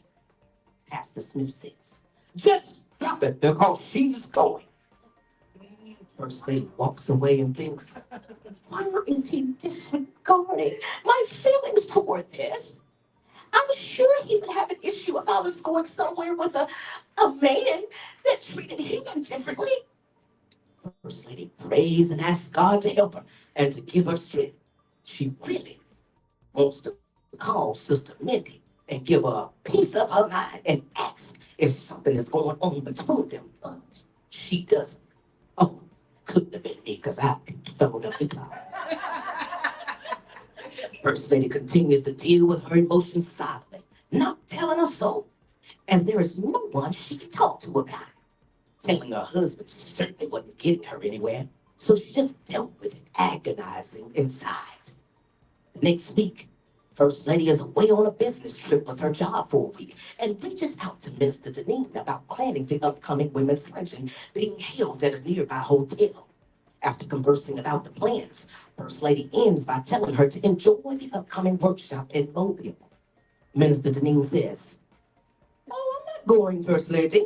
I'm going to have to work." So I let Pastor Smith know that I wouldn't be able to go. First Lady says, "Oh, okay. I didn't know that. Hopefully you'll be able to go next time." They hang up. First Lady thinks to herself, why did he tell me that she was going if she isn't able to go? Now, how you like them apples?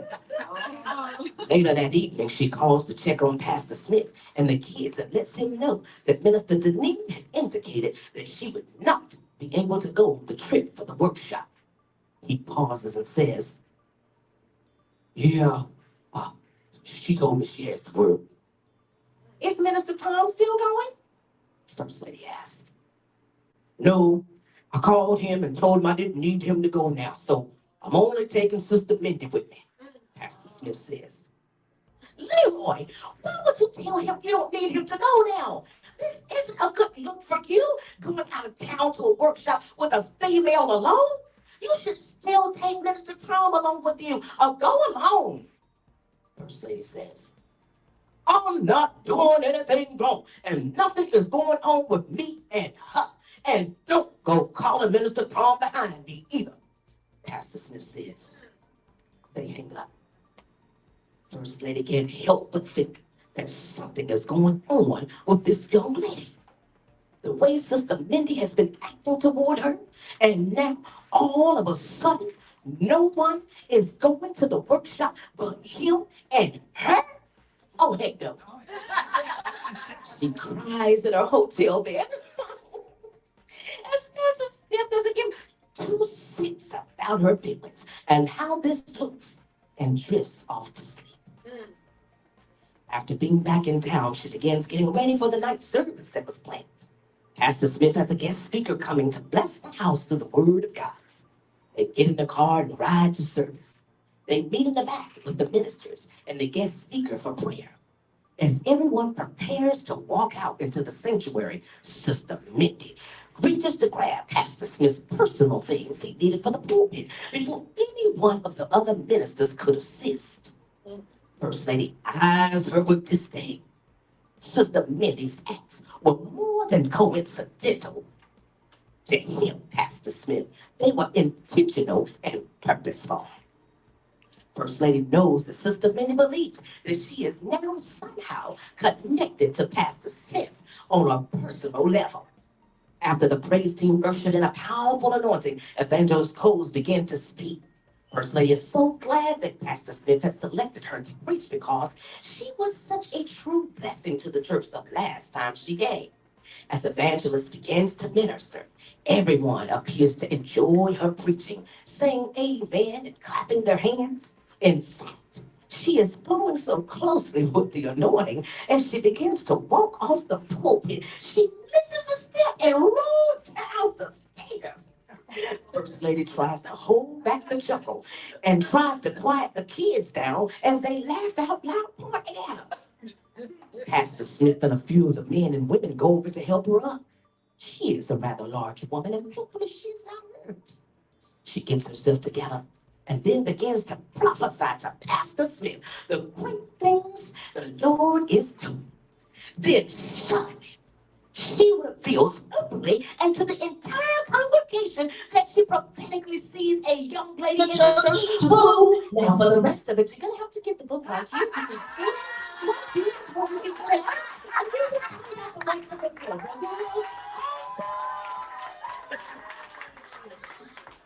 yes.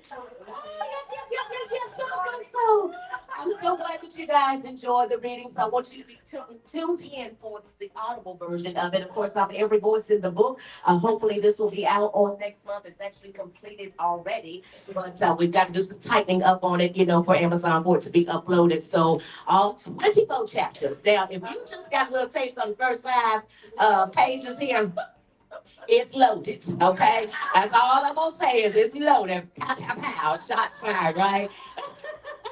But I want to tell you, that if anybody in here has a story, and I know that most of us in here are authors, but some of us may not be, but there could be a book that's lying on the inside of you that you really don't want to share. You share all this other stuff, but you won't share the real nitty gritty. And I'm going to tell you something. People really need to be able to hear you speak from a place of transparency about the things in which you have endured, what you have come through. Why? Because it's going to help somebody else. I can't tell you the times that I told over writing just this book. I'm telling you, it took me about 3 years before I gave God my whole yes to write it. Now, he gave it to me back in 2006, 2007, which is when he gave it to me. And of course, I was only 3 years into ministry during that time with my ex-husband, okay?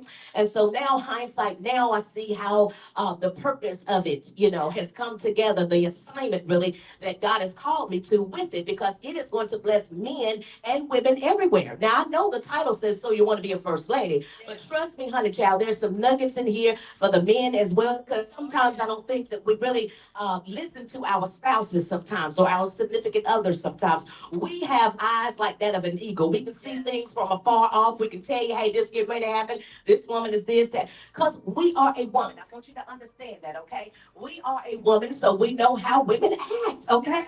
Just like you know a brother that's going to hit up on your woman, right? You get all away from him. Now, how can you tell us what we can't tell you? All right. Hello, TV land. Let me see TV land. Why is it that y'all as men can tell us about the men folk, but we can't tell you about the men, about the women? Come on now. Some of them want the entertainment from the women, okay? And some women like the entertainment from the men as well. But what I want you to understand is that, hey, you're going to get some good wisdom nuggets at the end of every chapter. And so let me just read you a couple of the nuggets just so you can get a little taste of what the nuggets kind of like. Yes, because I could keep on reading here and I'll tell y'all mouth is keep it flow. But but you gotta get the book for the rest. Yes. Oh, I do have a question though while I am looking for this nugget that I want to read you right quick. So who knows, for a free book, what was the city that Pastor and the lady was going to? Where was they traveling to? Raise your hand. Who was first? Was it over there? Mobile. I did hear you say Mobile. Okay. Well, there's a book under there, so you can go ahead and catch it. And I will sign the book for y'all. Amen. I will sign the book for you. Okay. And so now I have another question. Who was the young lady that kept bugging Pastor Smith? What's her name? I see your name, your hand first. Mindy, Sister Mindy. Yeah, could you give her that book? All right, now that's enough for the free books. Rest of y'all gonna have to go ahead and scan over here, okay? All right, so here's a nugget that I want to leave with you guys. And then I will entertain some questions, of course, from you guys as well. But here's a nugget for our first ladies, or just women in general, okay? Because it's not just catered to a first lady. You could be a regular woman, married to a man. Y'all can go into a restaurant or wherever you go. Somebody will speak to your husband, will just ignore you, right? It happens, okay? So first ladies and women, speak up when women ignore you, but ask to speak to your husband constantly. You do not have to be mean, but address it in love. As the women do see you standing there with him and know very well what they are doing, do know they will not like what you are saying or may catch an attitude, but your voice needs to be heard and they need to know that their behavior is not okay. Speak up, say something. Yes. Now, if your brother sins, go and show him his fault in private. If he listens to you, you've gained a brother. That's according to Matthew chapter 18 and 15. Pastors and men, never go out of town or anywhere with a woman alone. Always have someone else with you, even if it's innocent and nothing is going on. You should want to ensure that your wife is secure and knowing that you value her opinion and concerns with it. Do not give any room for anyone to sabotage or distort your reputation and character as a pastor. You never know who you may run into while you are out, or who may see you that you are not aware of. Abstain from every form of evil, 1 Thessalonians 5:22. Now, women out here that likes these men and other folks' husbands and significant others, listen, do not want to ride around town or be another woman's husband or pastor all the time. It's easy to become infatuated with him, especially if you are single and or have fatherly, motherly issues, abandonment issues, or see in him what you want in your future spouse. Do not become so comfortable with him, allowing yourself to cross boundaries you know you should not cross. You may mean well, but you must maintain a level of respect for him as your pastor and maintain a level of respect for his wife as well as their marriage. Now, that goes for all of them now, okay? Do not call their homes and bypass his wife to ask for the pastor or your boss without first speaking to his wife. We do realize that you may need to speak to him directly, or and as he is your leader. However, if she picks up the phone, make sure you speak to her. You better. Because the narrator of my book gonna get you. But by not doing so, it makes you look as if you have a certain agenda, and it's also a form of disrespect. If you have no agenda, you should be okay speaking with his wife, having a short conversation with her, seeing how she's doing, then asking to speak to the pastor or your leader. Treat people the same way you want them to treat you. Luke chapter 6, verse 31. Now, these nuggets are not only for pastors and first ladies, but any man or woman that may be going through these things right now. Please stop. Men, cover yourself and listen to your spouses. It just might save your marriage. All right?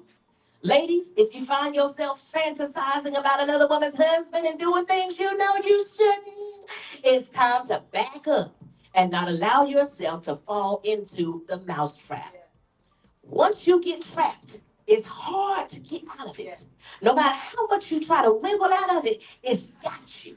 Just like the real mouse, because he wanted the cheese, but didn't realize it was about to be caught up. Those are the nuggets. All right, so let me entertain some questions.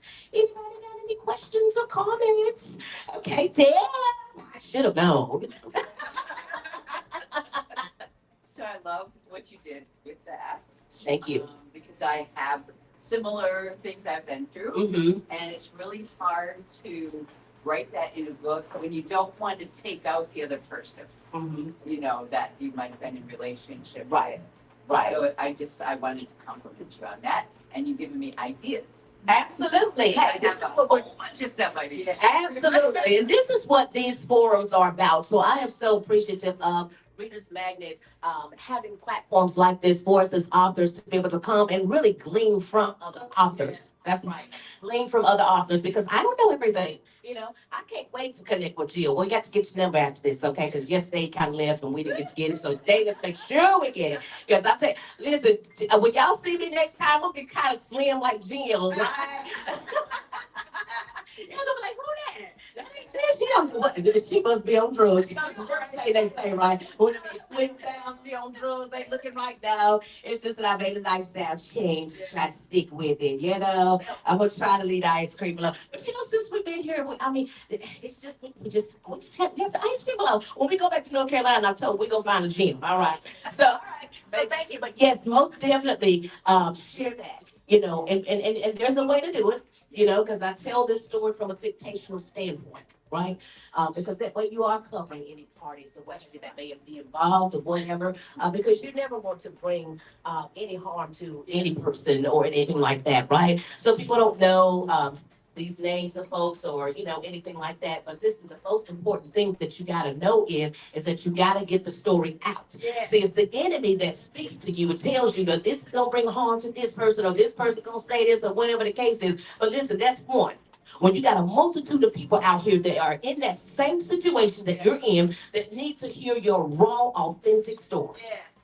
Yes. They don't want to hear that you just got divorced or what. Well, what happened? Did he beat you behind?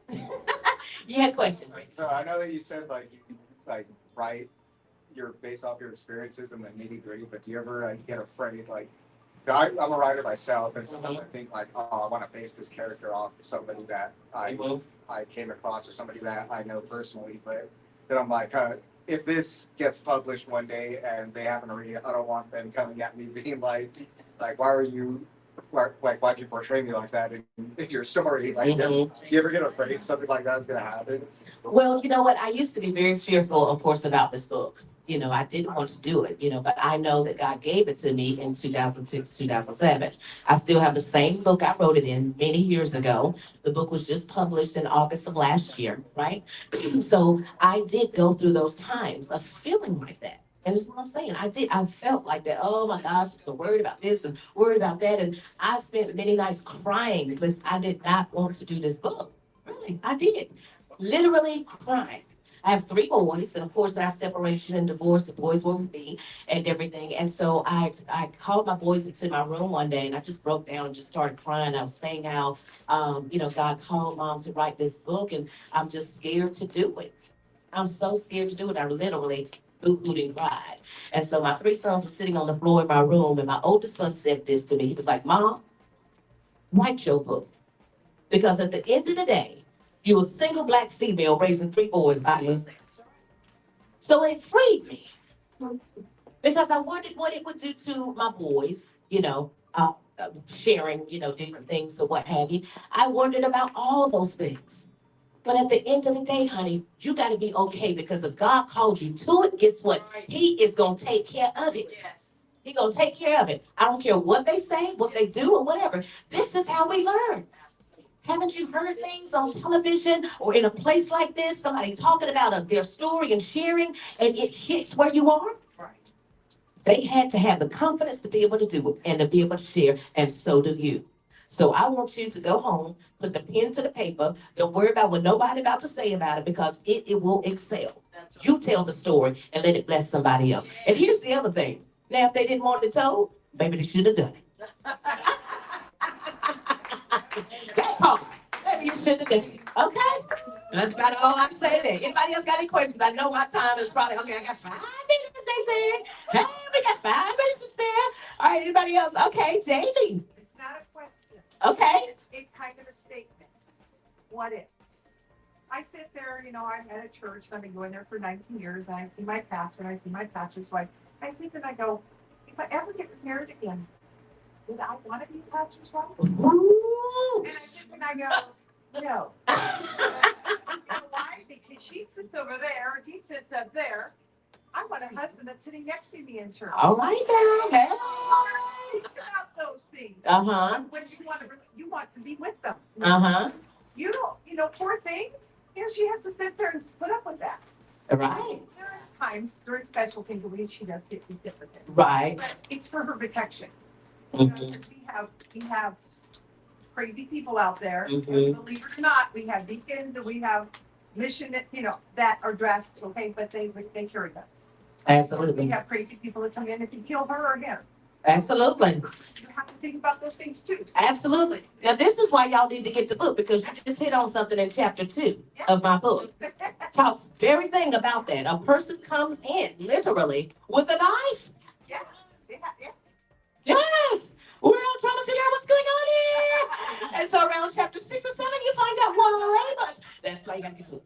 Yes, to get the book. All right, any other questions? But that's so key, though. The connection, and really, any successful or pastor who is really following God is got to make sure that he covers his spouse, because as he's leading her and so forth, he's got to be able to cover her as well as while he's leading that congregation. Absolutely. That way, nothing can get in. You got to be tight, But there are times, like I said, she may not be a minister or whatever. She might sit down here. But there are often times, too, I see in churches where the wives are sitting up, with their spouses or what have you. But whenever you know that covering is there, he got that on lockdown. And that's how it should be. Yep. All right. Any other questions? Yes. Just wondering, how old was he when this happened? And did he lose any of his members when this thing happened? I can't really say about the how old, because it was a 18-year marriage, something like that. So there were things that happened from the very beginning all the way till the end. So 18-year time span, I would put it. So yeah. You've been very handsome. Oh, yeah.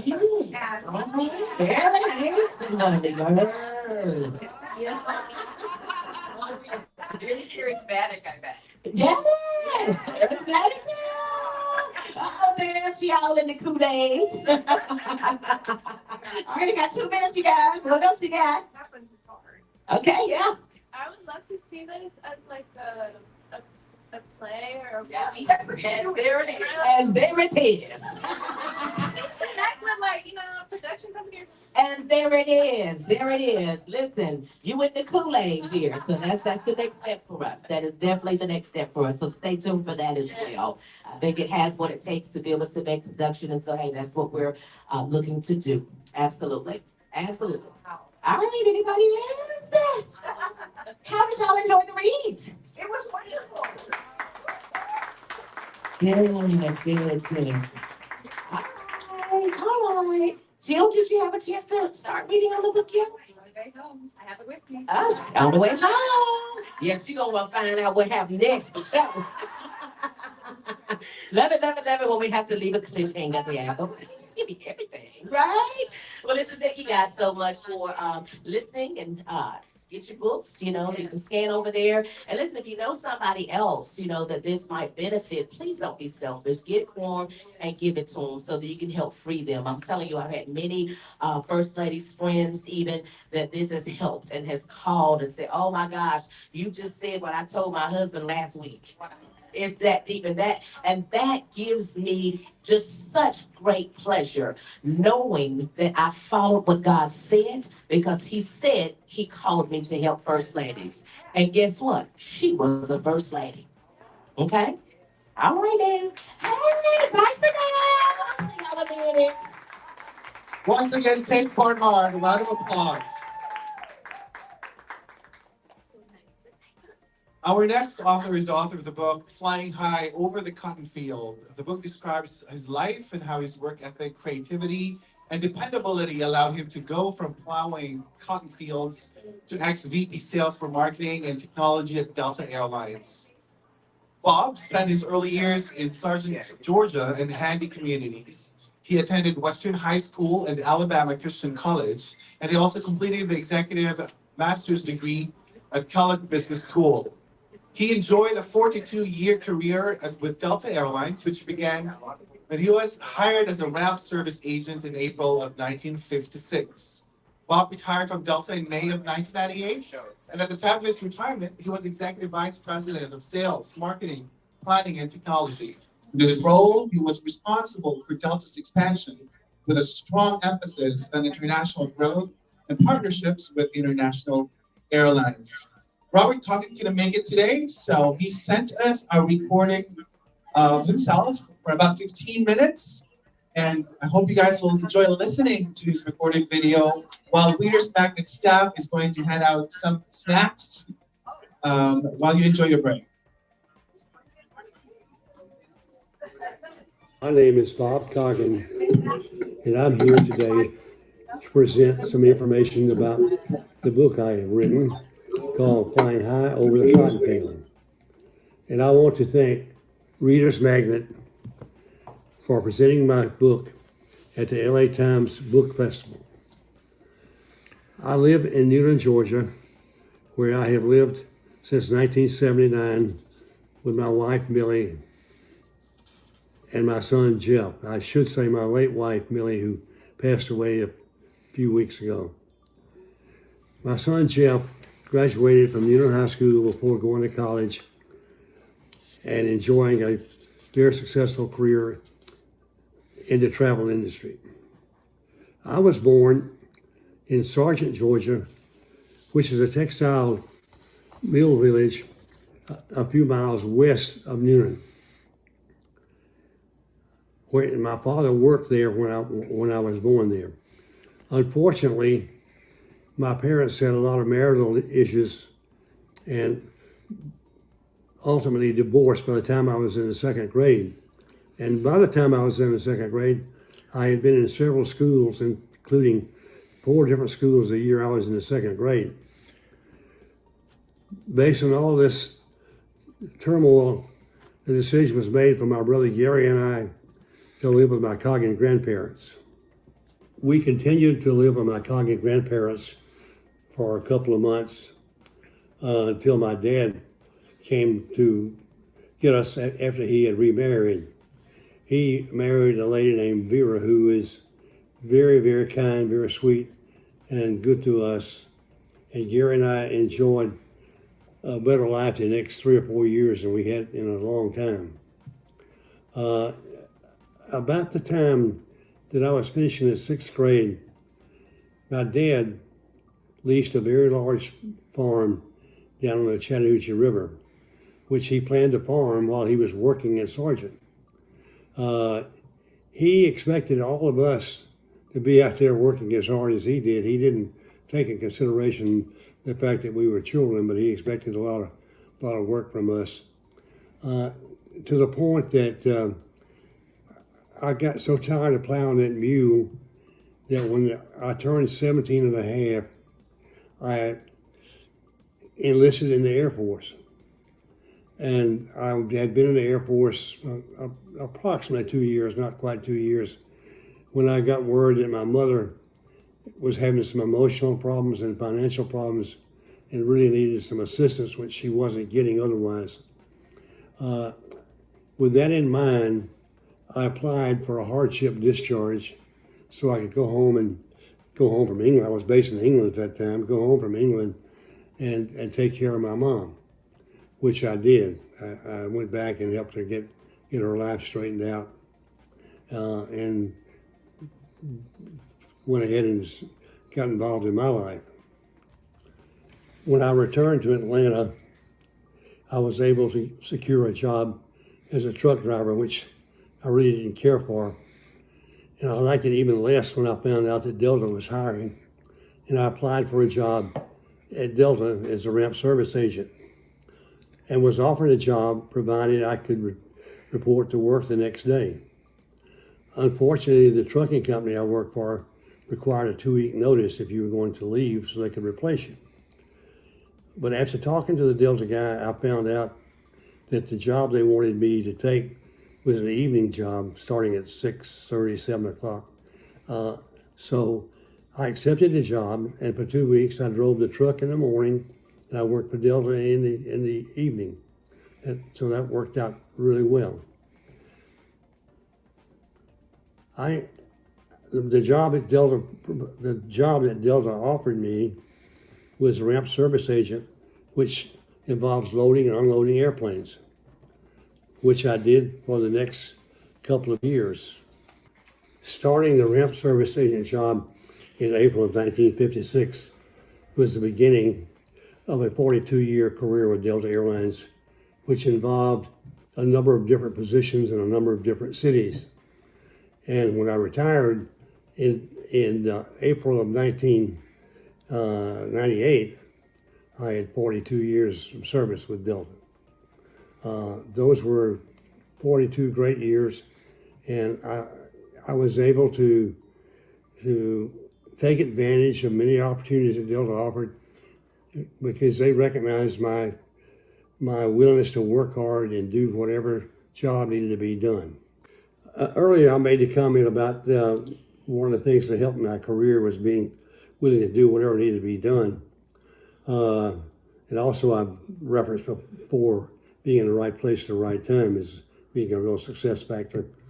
But in terms of doing what the company wants you to do or nobody else wants to do, but accepting the job in New York, when Delta approached me and asked me if I would go to New York as head of sales and marketing in the New York market, I thought about it a bit, and I said yes, because I saw that as a great opportunity. And I didn't realize that I'd be there 11 and a half years, but it was 11 and a half very rewarding years. Being in New York, I got to meet a lot of the Fortune 500 people. I got to meet a lot of the technology people. And I know that being there where so much was going on, I learned so much that it really helped me significantly in the future and do a better job in the various jobs that Delta handed me to do. And it made quite an impact on the people that I worked for, that I was willing to do that, and I did such a good job of it. During the last couple of years before my retirement, I had been approached several times from people who wanted me to do some work for them and wanted me to go to work with them, and I declined to do that. But as we got into 1998, I thought back about the 1997 being the most profitable year in the company's history up to that point, so it'd be a good time to retire. So based on the opportunities I had, my Delta retirement income and several other factors, I decided to go ahead and retire in 1998. But before I retired, I actually organized and created a consulting business called Alpine Marketing Consultants. And one of my first consulting clients was Priceline, because Jay Walker had been after me for months to help him get more inventory for his own online travel business. And for those of you who don't know, Priceline was probably one of the big companies in the dot-com bubble, and it was one of the first online travel agencies, and they were extremely successful. The thing that attracted me about going to work for Priceline was Jay Walker told me that he couldn't pay me a lot of money, but he could give me a pretty substantial number of stock options. And knowing how the stock market was treating the technology world at that point in time, that appealed to me. So I went to work with Jay. I was on his board of directors. And also another client of mine that was pretty interesting was the Renaissance Cruise Lines. Ed Rudner, who I had known from his days at Alamo Rent-A-Car, had formed Renaissance Cruise Lines, and he needed some help getting more airline lift for their ships and so forth. So I went to work for them as a consultant. And I also went to work for Accenture, who had some airline clients, but they needed somebody who really knew the airline business and could step up and help them with their relationships with airlines. And I signed a contract with them, went to work with them as well. My friend George Myers, who is head of the Nassau Paradise Island Promotion Board, he was chairman of the board. He reached out to me, asked me if I would consider doing some consulting work for Nassau and Paradise Island to get more airlift into the market. You know, the people that were working, who were building the hotel industries down there, they needed more lift, or they added more rooms, so they needed more lift, and that was what I was going to help Nassau Paradise Island with. And you know, I've mentioned 2 or 3 times being in the right place at the right time. And a great example of being in the right place at the right time was I was in Istanbul working on a consulting job with an online travel agency in Istanbul. And on my way home, I had to come back through Paris. That was the quickest way, the best way to get back. So I flew from Istanbul to Paris and fly from Paris to Atlanta on Delta. While I was standing in line, I ran into Frank Del Rio, who I'd worked with at Renaissance Cruise Lines. And Frank offered me an opportunity to invest in the cruise line he was creating, Oceana Cruise Line. So having just cashed some options in, priced line options in, I had some money to invest, so I invested in Oceana Cruise Lines, which turned out to be not quite as good as Priceline, but pretty darn close. So it was quite those 2 or 3 years after I retired from Delta were some of the most exciting years in my life and in my career. But stepping back for a moment to my book, I had not really thought that much about writing a book until several people had approached me who knew about all the stuff in my career at Delta and my consulting career and my life even before Delta. And several people convinced me that my life would be the subject of a very good book that people would enjoy reading, and particularly if I documented some of the issues that helped me be successful. So in 2012, I started writing my book. It took me 5 years to do it, but I was able to get it to a point where I hired a lady to edit it for me and another lady to do some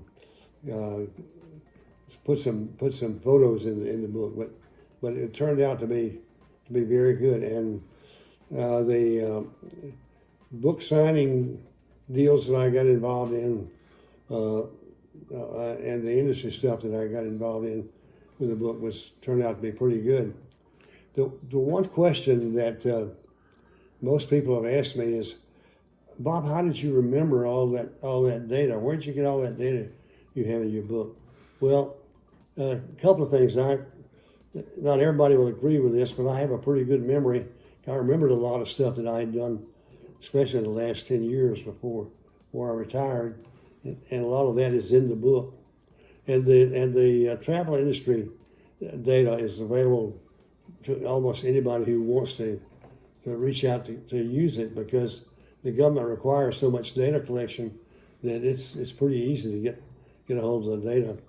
And there were some other sources of data that I accessed to get the numbers, but a lot of it was in Delta archives and the archives of the Airline Transport Association and those kind of things. So there was no shortage. Probably the least challenging thing I had to deal with in writing my book was getting the data that I used. So it was a great experience, and I'm glad I did it. And I'll tell you one thing, a couple of things I want to mention, other things I want to mention. Why did I write the book? Obviously, one of the reasons I wrote the book is because I wanted to document the many successes that I achieved at Delta.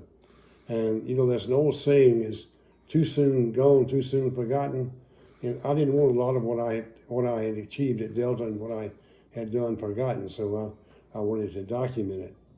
And another factor is I was aware of the fact that there are a lot of young people who have the skills and the talent and probably the work ethic to achieve a lot in corporate America if they would just put forth the effort and get involved. And I wanted to hopefully to encourage young people who might see my book, read my book, to let them know that the sky is the limit if you put forth the effort and you have the talent. And lastly, and I should have put it first, I credit God with a lot of my success at Delta and with writing my book. I've mentioned this several times, being in the right place at the right time can be critical to your career.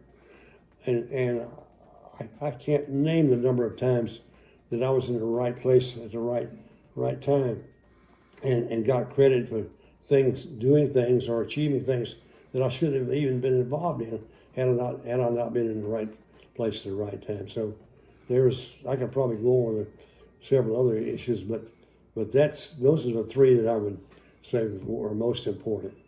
In closing, I want to thank Angela McCrae and Deborah Williams for their hard work in helping me make this book possible.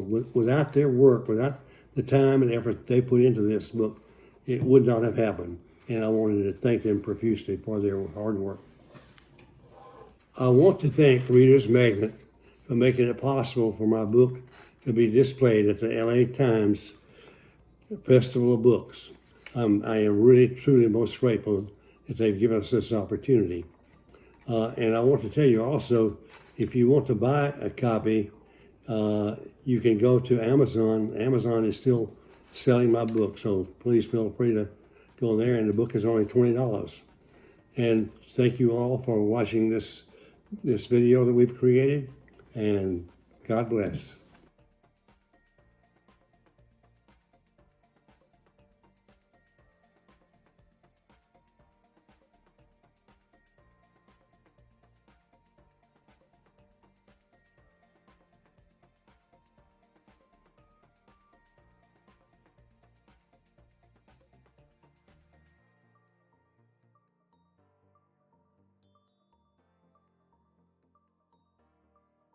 All of the authors that we have heard from today. And so we're super excited about that. And then also, if you have not had a chance to go and try to find Douglas, Dashing Douglas, we want you to certainly scan and try to find him if you can. Remember, we're going to be doing the raffle at 4:30. I believe that we might have one or two people that have found him already. And so they're going to be going into the raffle bucket for their Kindle. So if you have not had a chance, you still have an opportunity to go and try to find Dashing Douglas. And so also authors, we want to make sure that as you go back and look at the link here today, make sure to share it to your page.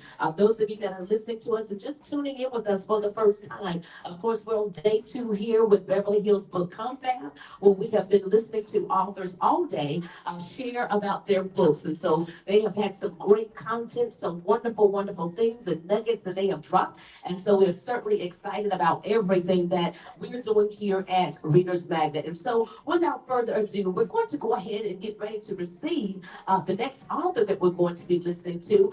She's going to be virtually as well. And so her book is called Why Is My House Always a Mess? How to Declutter and Organize Your Home in Just 30 Days.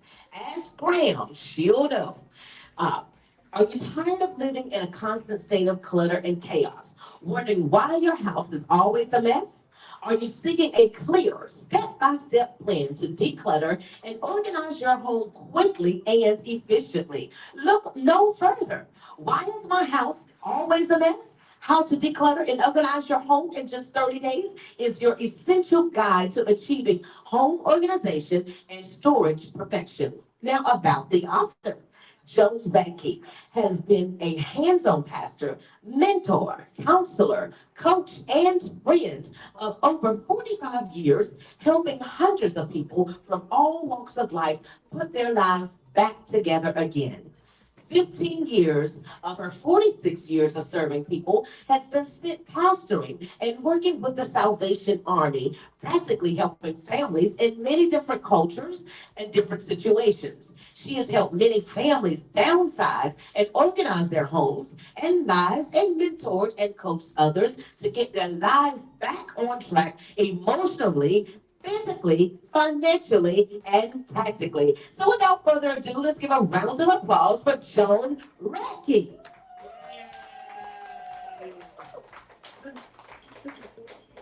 Thank you very much. Well, I'm Graham, and with my book, Why Is My House Always a Mess? Now, I was thinking this morning, we're in spring. Have you started your spring cleaning yet? How do you go about it? Well, my book will share with you how to do that step by step. Now, the 30 days is you learn how to do it, but it might take you a little longer than just 30 days to finish. It depends on how cluttered your home is. Well, let me give you some tidbits. First off, 10 questions you can ask when you're looking at clutter in your home. Have I seen or used this item in the past 6 months? Our cupboards and drawers are filled with stuff we haven't even touched or seen or used in the past 6 months. Is that you? I'm sure in some cases we all have stuff that we haven't used.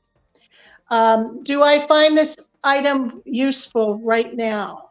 We again have clutter around that oh, I'm going to use that next week or next year, whenever, but not now. And so we can declutter it, put it away and in the garage or somewhere, so that we have it when we need it, but it's not cluttering up our home now. Do I find the item beautiful to look at?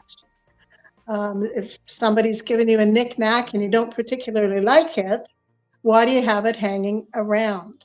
You can give it away, throw it out, or store it. What if something's broken?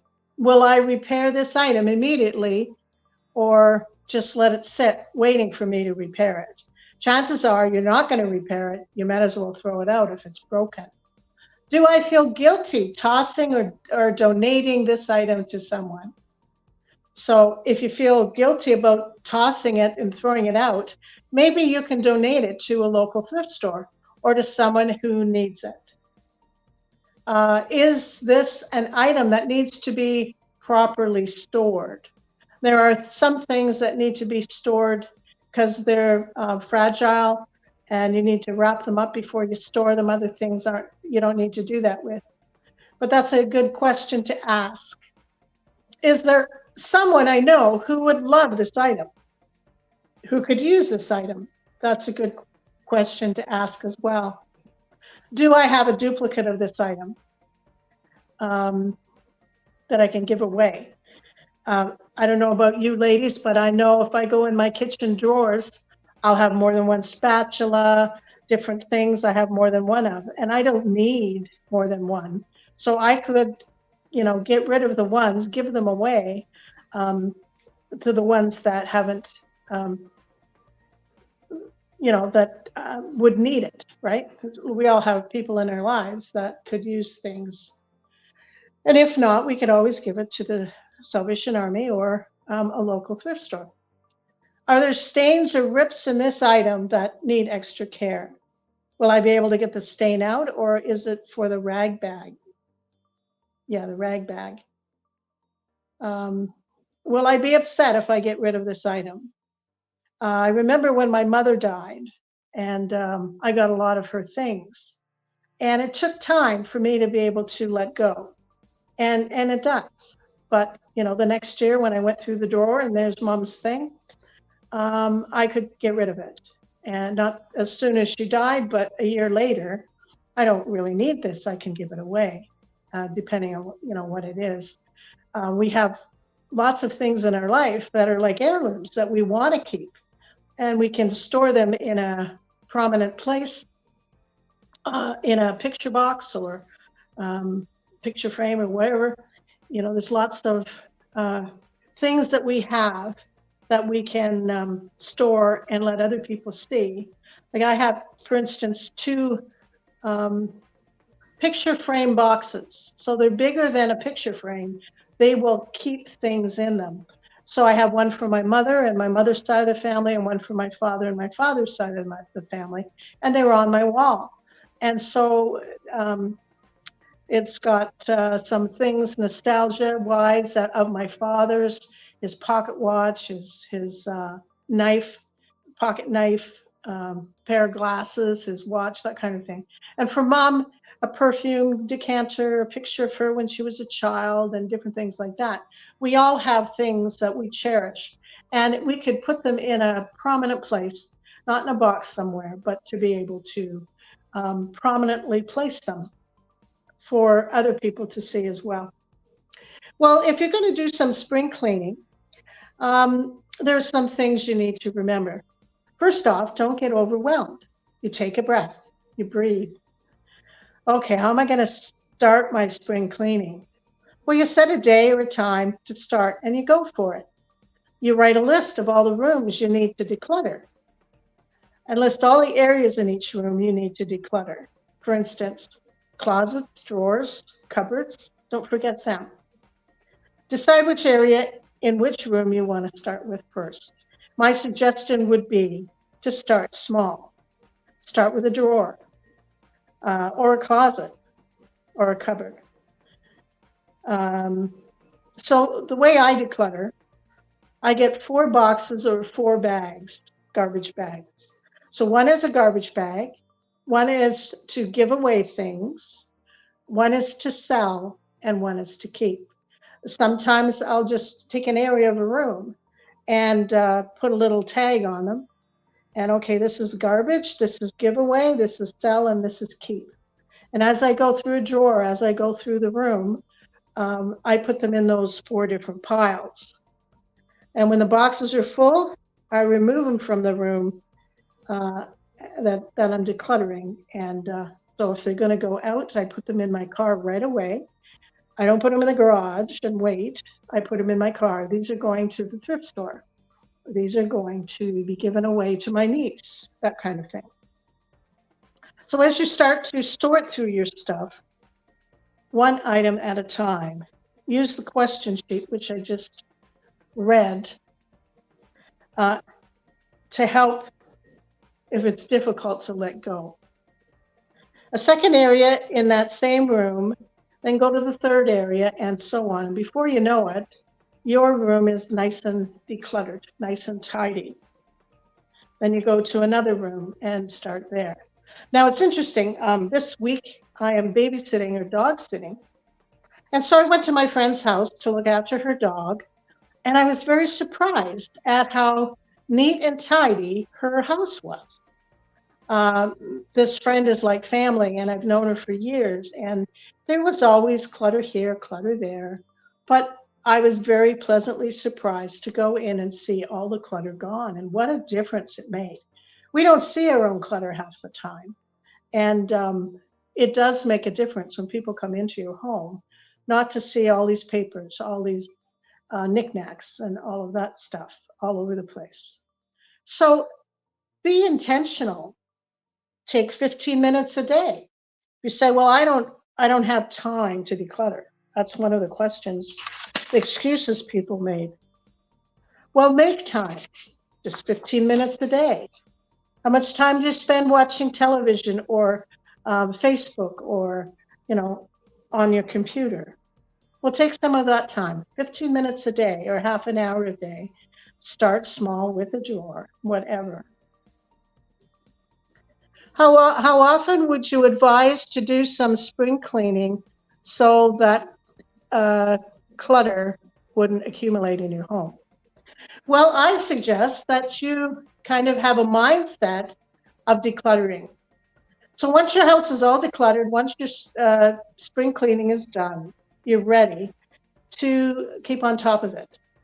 So like every night before you go to bed, you fold up the newspaper, you go into every room and take out of that room what shouldn't be there. Like maybe your kids have thrown their homework on the table.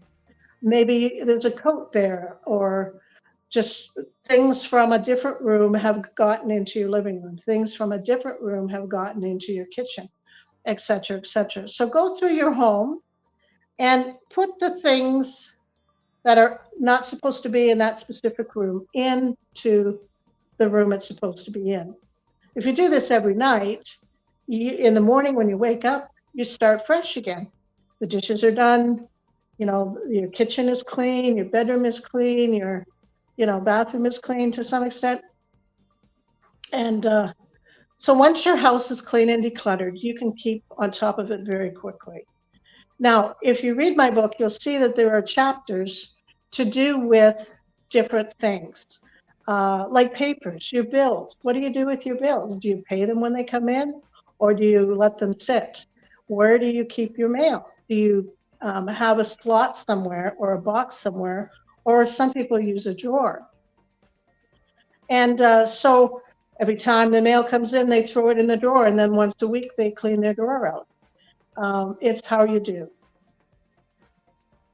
You could make it a habit of, paying your bills on time, paying them when they come in, or once a week. That's the day. Friday's my pay bill. I get paid on Friday, so that's my day to pay bills. Different things like that. So there's a chapter in there talking about how to organize your office or your home office, how to organize every room in your home, even the garage in the basement, that kind of thing. But the thing is to realize that we don't need as much stuff as we have. If you realize that every time you take a bag of stuff, bring it into the house, a bag or box, how much do you take out? If we brought in one bag a day, that's 365 bags of stuff in a year. That's a lot of bags. So we need to, get rid of just as much bags that we bring in order to keep it neat and tidy. If we bring more in, then we're going to be messy again. Now, I grew up in a home. My mother was a clean freak. My dad was a hoarder. How does that work? Well, my mom's area of the house was always neat and tidy. My dad's area was always a mess. So, for instance, when we went to bed at night, my dad had read the paper. He couldn't leave it on the coffee table. He had to fold it up and put it nicely in the magazine rack, or my mom would be upset. So we learned how to clean up and clean up quickly to get rid of the clutter and things like that, except for my dad's office. So mom would go and clean up my dad's office, and he would be really upset.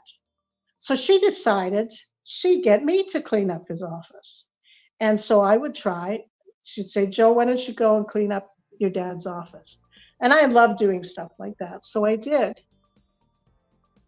And so when dad came home, he'd look in his office and all nice, neat piles everywhere, neat and tidy. He'd say, oh, who touched my office? Who's been in my office? And mom would say, oh, Joe wanted to clean. So she went in and cleaned up. And he would thank me and give my mom a dirty look because he knew she had put me up to it. So like we're all different. We're either messy or neat. And creative people often can be cluttered because they're creative. My dad could find anything he needed, every piece of paper he needed on his messy desk. Took me a little while to find what he needed. So, and studies have shown that children who have a messy binder full of stuff can find things quicker than children who have a neat and tidy binder, which is interesting. So it's the creative type, as opposed to the neat analytical type. But decluttering can be fine. Get your family involved. My suggestion would be when you're dealing with children and their rooms, work with them. Don't throw stuff out because you think it's messy stuff. I remember when I was a child, I kept my Sunday school papers. I had a nice box that fit them perfectly. And my mom, one day, I came home and my box was gone, pardon me. I said, Mom, what happened to my Sunday school papers? And she said, oh, I threw them out. They were a mess. Well, that hurt because they were treasures to me. So be aware of your children and what they feel is their treasures and work with them. Christmas time or birthday time, when you've got extra gifts for your children, suggest that they give something away to some child in need. Yes, clearing out clutter can be very challenging, and but it can be fun. So like I say, get your family involved. And I remember when I went to college, the side officer would always use my room as the clean room. Mind you, they never looked in my closet or under my bed, but my room was neat and tidy all the time. Yeah, so we have to be aware of how our children are feeling. Now, if you have a stubborn teenager who doesn't want to do anything, there are boundaries. But to be aware of their needs.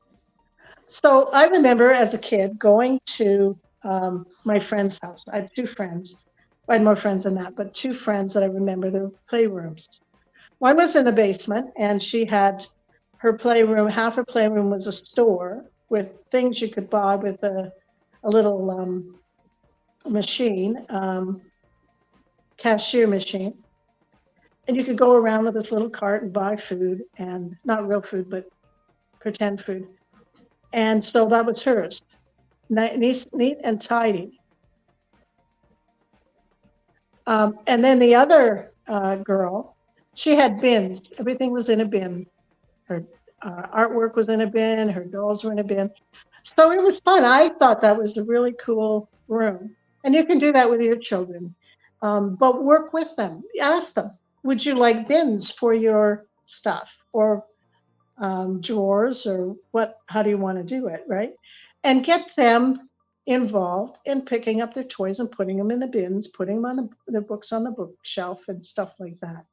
And any age, when they're little kids, you can start them picking up their toys and decluttering their room, and making it like a game and fun. And it does. The kids learn to appreciate that they get things because they're loved and appreciated by their parents, and that there are other people who are hurting and who have never had the toys and that they have, and they could give a toy to a needy family at Christmas or their birthday, or even on a special occasion. And that's really good to get them involved in not only the decluttering process, but also in having a heart of compassion for kids who aren't as needy as them. That's a really good thing to do. So does anyone have any questions for Joanne that she can answer? Any questions? Were you inspired by Marie Kondo in any way? No, I don't know anything about Marie Kondo. So no, I've decluttered all my life. I've helped many people declutter. So that's why I wondered if you knew about her or were inspired by her. No, I never heard of her, unfortunately. Now, one person I have, I'm not sure, I think her name might be Lynn. I think she's a Japanese lady on YouTube. And she shows you how to fold your clothing. So if you were to go into my bedroom and open my drawers, you would see, my underwear are all in a row, my bras are all in a row. I have a sock drawer, but my pajamas and my nighties are all folded so that you can see them. Everyone, they're standing upward, so that, say I've got 6 pairs of 6 nighties in my drawer, I can see every one of them. They're not on top of each other, they're beside each other. And I found her fascinating in her decluttering. I think her name starts with Lynn, but she's very famous on YouTube. You can check her out. Just decluttering, try putting in decluttering or organizing your rooms. She uses lots of containers in the kitchen, and just has a very unique way of decluttering the spaces. She goes into people's homes and teaches them how to do it. She doesn't speak English, so there's always a translator there. And she honors the home. They kneel down and pray and honor the home every time she goes into a house, which is interesting. So yeah, no, I don't know that other lady. Oh my. So we're almost done. Thank 1 minute you. more. Okay. Thank you so much. You're Any other welcome. questions? Any other questions?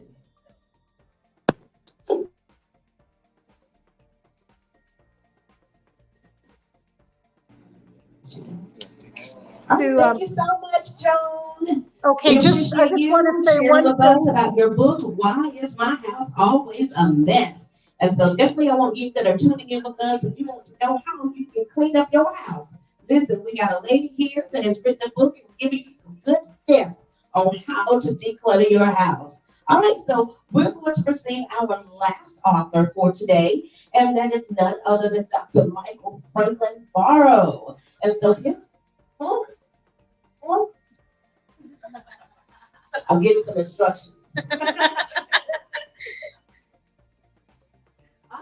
Well, I will stand corrected. So we're going to have open mic with Sharon Keepley first. All right, so pass my phone for me so I can give her a proper introduction, please.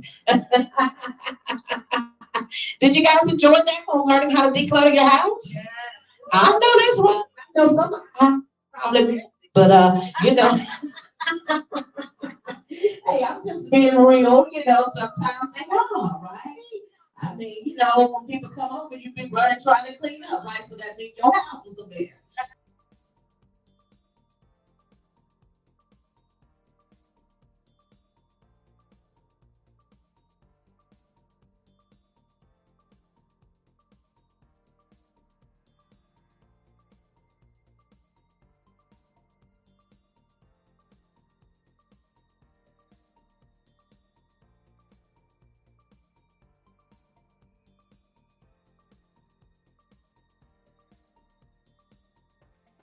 Routine surgery. It could just be a coincidence, right? Detective Olivia Samuels and the emergency rescue unit don't believe in coincidences. As clues are unraveled and more confusion arises, the detective is certain the fifth victim was not random. But Olivia's special neurological senses are strained and seemingly overpower her at times. As the team sets forth a fast-paced investigation to narrow down the suspects, find the shooter, and save the launch of a life-saving drug, her senses are being bombarded and overstimulated amidst the chaos of trying to sort out all of the facts. Olivia encounters Dr. Craig Richardson. The instant connection she feels with him is exhilarating. Her number one suspect in the case. About the author, Sharon Keepley is a native Arkansas. She lives in the beautiful Quachita Mountains with a breathtaking view, perfect for writing. She is a fiction writer working on expanding the Olivia Samuels crime drama series and mastering the technical aspects of publishing along the way. So let's give a round of applause for Sharon Keepley as she comes.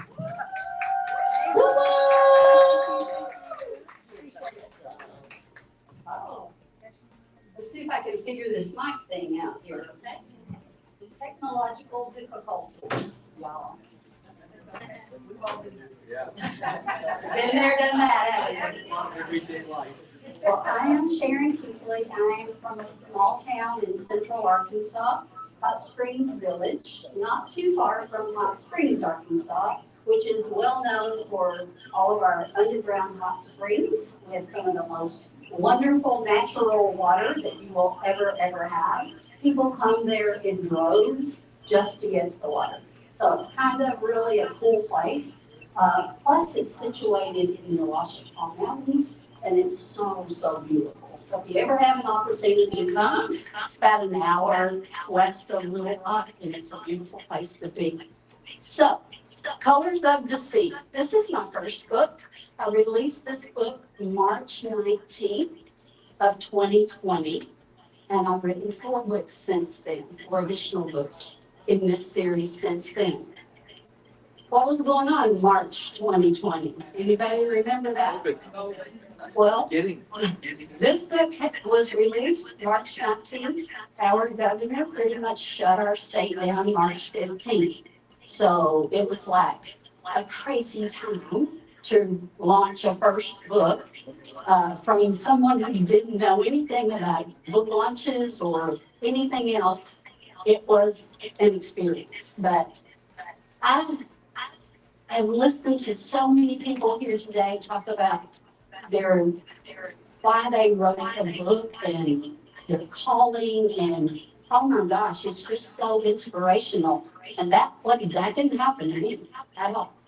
I was gonna write a blog. I wanted to write a skincare blog for people of my generation so that we could learn better techniques on how to take care of our skin. Because, you know, when I was growing up, we had Pond's and Noxzema, and that was it. We didn't have all of these other amazing products that are out today. So if you wanted something, you had to go high end, and I didn't have high end money to do that. So I wanted to write a skincare blog, and in my blogging group, a lady said, "What else would you want to do? You're pretty good at this writing stuff." I said, "I'm a nurse. I don't know how to write.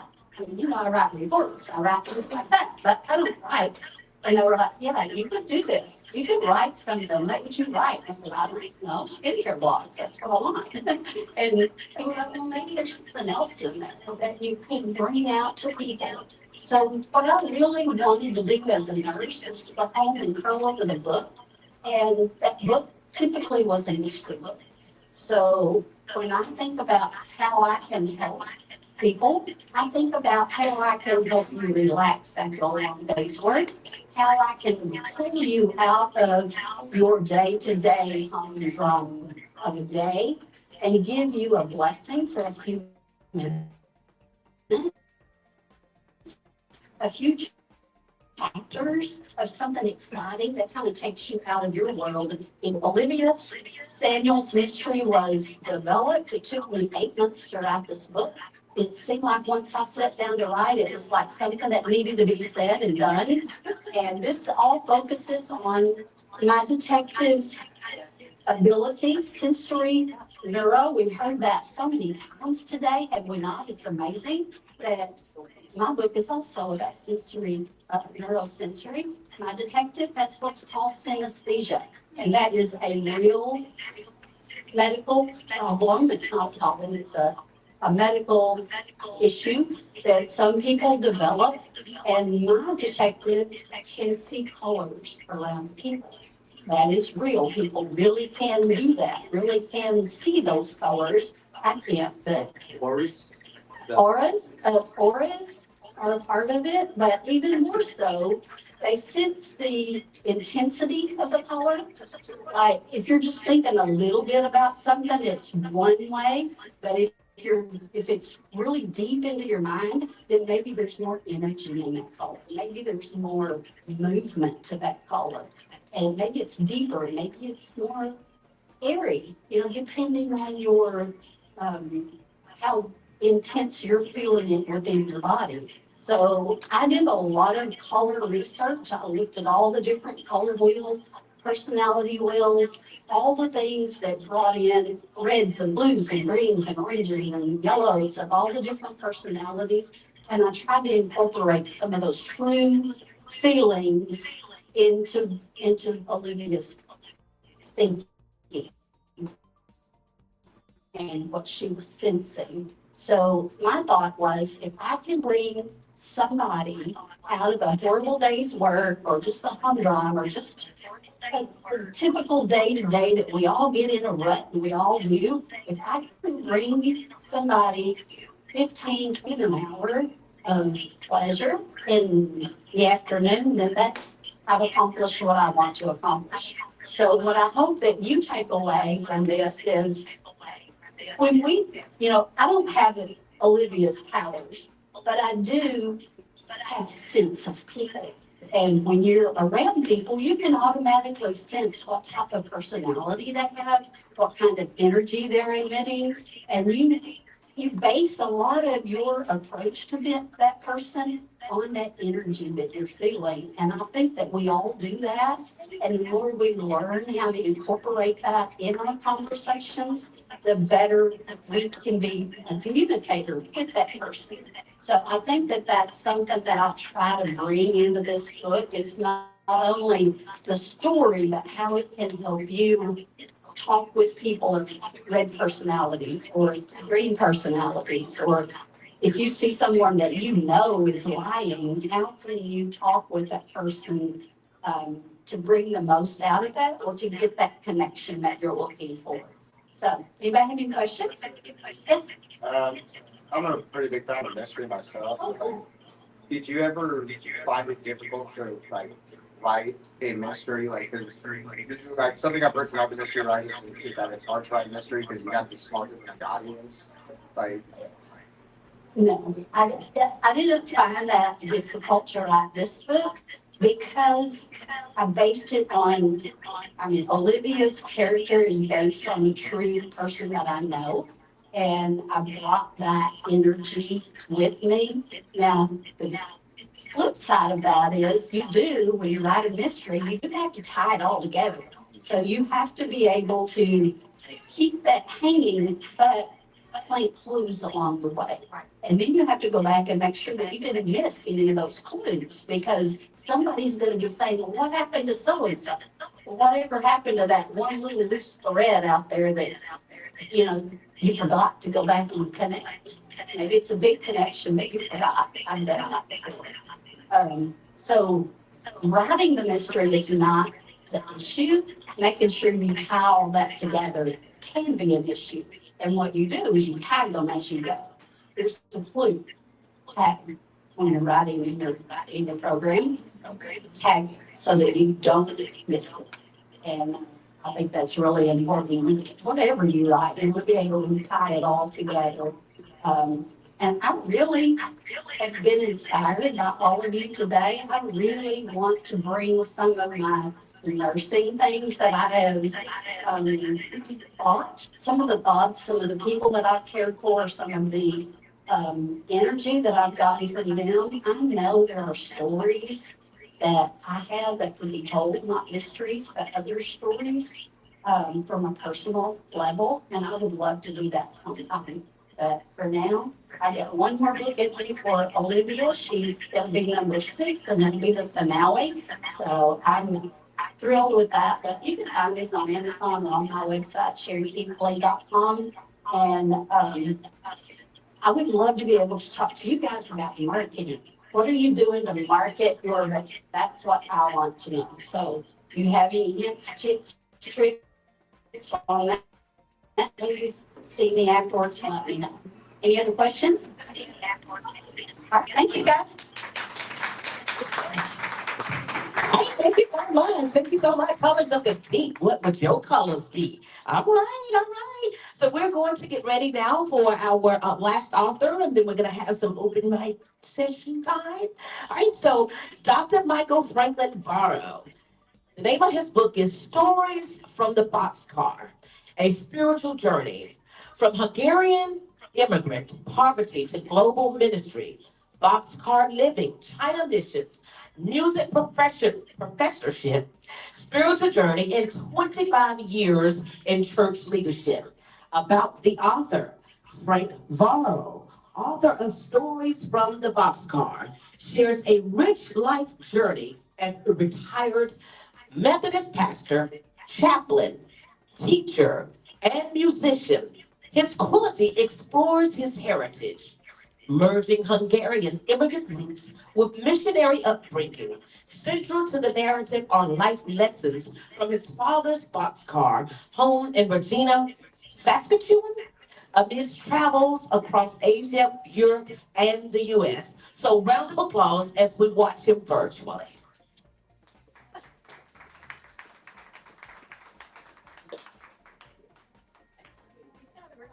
He's right here. I'm so sorry, Michael.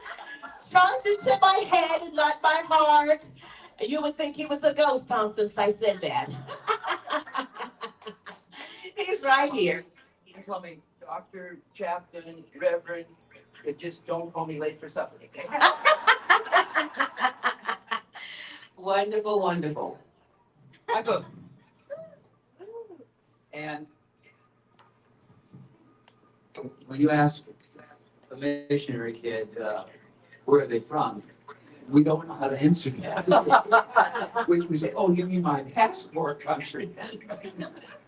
I was 3 years old when we arrived in Shanghai, China. Could only stay about 2 years because the communists came down from the north, wiped out our mission from. We resettled in South China, and I was 3 years old. We stayed until I was 5. My dad in China with another missionary. They thought they could see if they could sell the property or close it down properly. And by that time, there was no passenger service, so they changed their 47 Chevy to a flat car and burning wet wood, or it was greenwood anyway. They made their way finally to Hong Kong, and we didn't know if he was alive or not. He showed up suddenly one day in Idaho where we were staying with my aunt. And he said, hello. And we wanted to go back to Taiwan, the Philippines, Hong Kong, anywhere where there were Chinese or Asians. But God didn't see fit to do that until I was 12 years old. We went with another mission board. I ended up in a boarding school in Hong Kong, wearing my nice little uniform, and my blue blazer and all that. But made it then the next year to Taiwan, where I really grew up. Whole family is fluent in Mandarin Chinese. So are there any Chinese speaking here? No? Okay. Anyway, it has been a fabulous life for me. I don't know where to begin, and so I'm going to just try to give you some tidbits about what this is all about. Down the road, I graduated from Morrison Academy in Taiwan, ended up in Seattle, Washington. And in my senior year, they said, you've got senioritis. Who are you dating? Who are you going to get married? And all this stuff. And I didn't know in my senior year until it was time for my senior recital. And this person I knew only to see her practicing every day in the practice room, she became my accompanist. The other one said, Dr. Frank, I don't know how to tell you this, but I can't be your accompanist. I said, what did I do? What did I do wrong? She said, no, nothing. She said, I feel uncomfortable. You're dating Margaret Moore. And so I said, is she any good? She said, she's better than I am. So Margot became my accompanist. And the rest of it is history. But I wanted to acknowledge my wife here is with me, Margot Varro. Give you the sort of the logistics. We are parents of 3 wonderful children, all very active in church, God, and all their family. We have 5 grandchildren. One of those is an adopted Hispanic girl who married a black man. And they had a little girl, our first great grandchild, that looks exactly like she's Chinese. And then Amber and Sal fessed up and they said, well, we forgot to tell you, we both have Asian in us. So our little great grandbaby, Milano, looks just like Chinese. I got married a white woman and I finally got my Asian baby. I called it Stories from the Boxcar because my father, a Hungarian homeless immigrant in Saskatchewan, Regina, Saskatchewan, by the way, that's how you can say it. I didn't say it that way. It's Regina, Saskatchewan, but it's Regina, Saskatchewan. They were so poor when my grandmother died. A wonderful woman, active in the church and Christian, who led my grandfather to the Lord eventually. They had escaped, and in her 4th pregnancy, everything went wrong, and she lost the child. I couldn't get her. They were homesteading a place outside Regina. They couldn't get her into the hospital in time, and she died. It devastated my grandfather. Because of her influence on him, he became a Christian. And I want to tell you all the details about that fabulous story right there. But they were literally homeless. And he was selling coal on the streets of Regina in nothing but cardboard shoes. And he finally got a job with Canadian Pacific Railroad.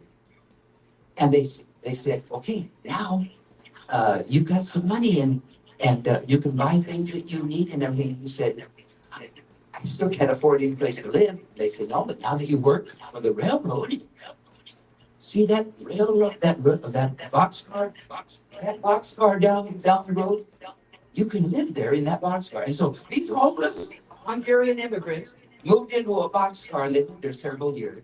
I called it Stories from the Boxcar because my rich heritage, both my paternal side and my maternal side, are just full of all these stories, these fabulous stories they told arise out of my dad always saying, well, we lived, Franklin, we lived in a boxcar, you know, and all the lessons of life that I learned, I called it Stories from the Boxcar. There's more to that story, but I won't take the time to tell you about that.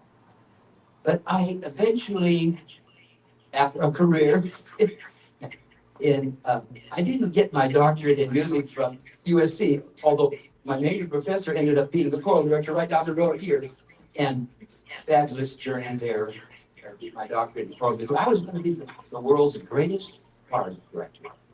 But God had said, knock on wood, but he said, you remember me? I called you to the pastorate when you were 17 years old. I said, well, yeah, but I was just Jonah. I just ran away from that. Ran away from for many years. I wasn't quite a famous choir director, but I was very successful. And you know what? You can be very successful, but you'll never be happy until you do what God wants you to do. So I finally got around. When I hit the bottom, I said, you know, if God can save Son of Sam, you know, he can surely save Frank Varro. And that's been a wonderful journey. But I later became not only a pastor for 25 years, but I also became a prison and hospice chaplain. And I became a counselor. So I got a second doctorate, went to seminary, and I focused primarily on counseling. And I want to help other bad preachers, kids like myself, you know. And I thought you know, when we have the little child in psychotherapy, I do art. So we have them draw a house. If they don't want to draw a house or too small, I draw it for them. I say, where do you want it? How big is it? What does it look like? Who's in it? What are the things around it? You tell a lot about the psychotherapeutic evidence of where this person is in their mind and in their life, just by talking about what their house is. My house was the boxcar. And that's what I thought. You know, all the story that my mother, okay, back up. My mother was 4 years old when they got to China. My grandfather was a famous Nazarene church medical missionary. And so all these fabulous stories writing in China and writing in a what? In a wheelbarrow. They ran it on a wheelbarrow to the mission station. And with all the fireworks and the wedding procession, fabulous stories. They all are part of those stories from the boxcar, all the way through my graduation from high school.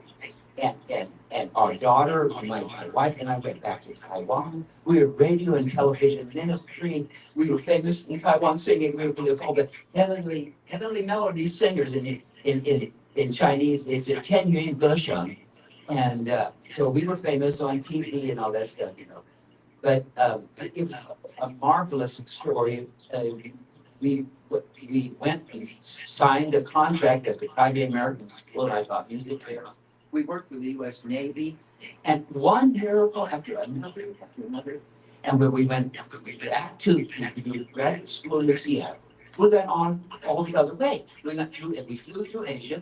The car I bought for the PX in Taiwan was waiting for us in Rome, and so we drove through Europe, and then almost penniless, and several other miracles along the way. I will tell you about that. We get to graduate school, and then we go back that very next year with a tour group. We sang in Vienna and Mahler, Symphony, and all this fabulous stories.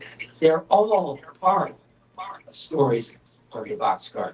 I think there's something really here for they want me to sign a contract for a movie. I said it's too long, so we're gonna break this up into two volumes. Volume 1, Stories from the Boxcar.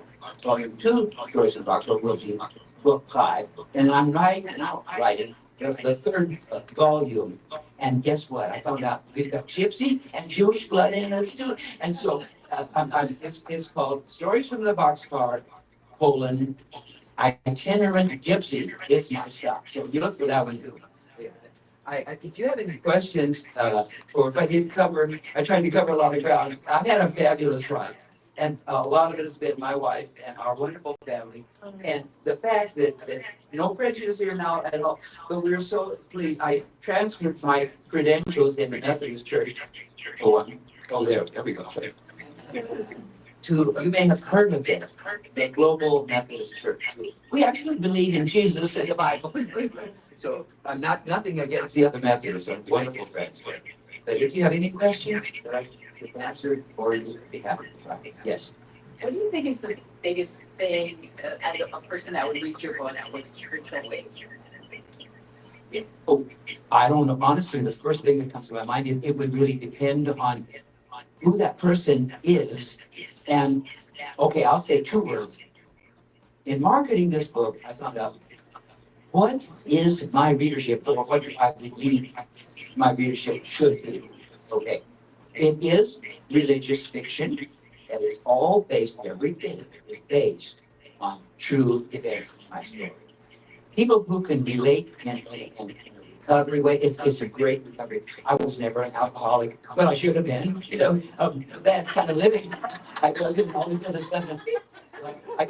God rescued me, And so there for the recovery people, it's for them. It's really, this is the grace of God, like I said, if he could save some, he could save me.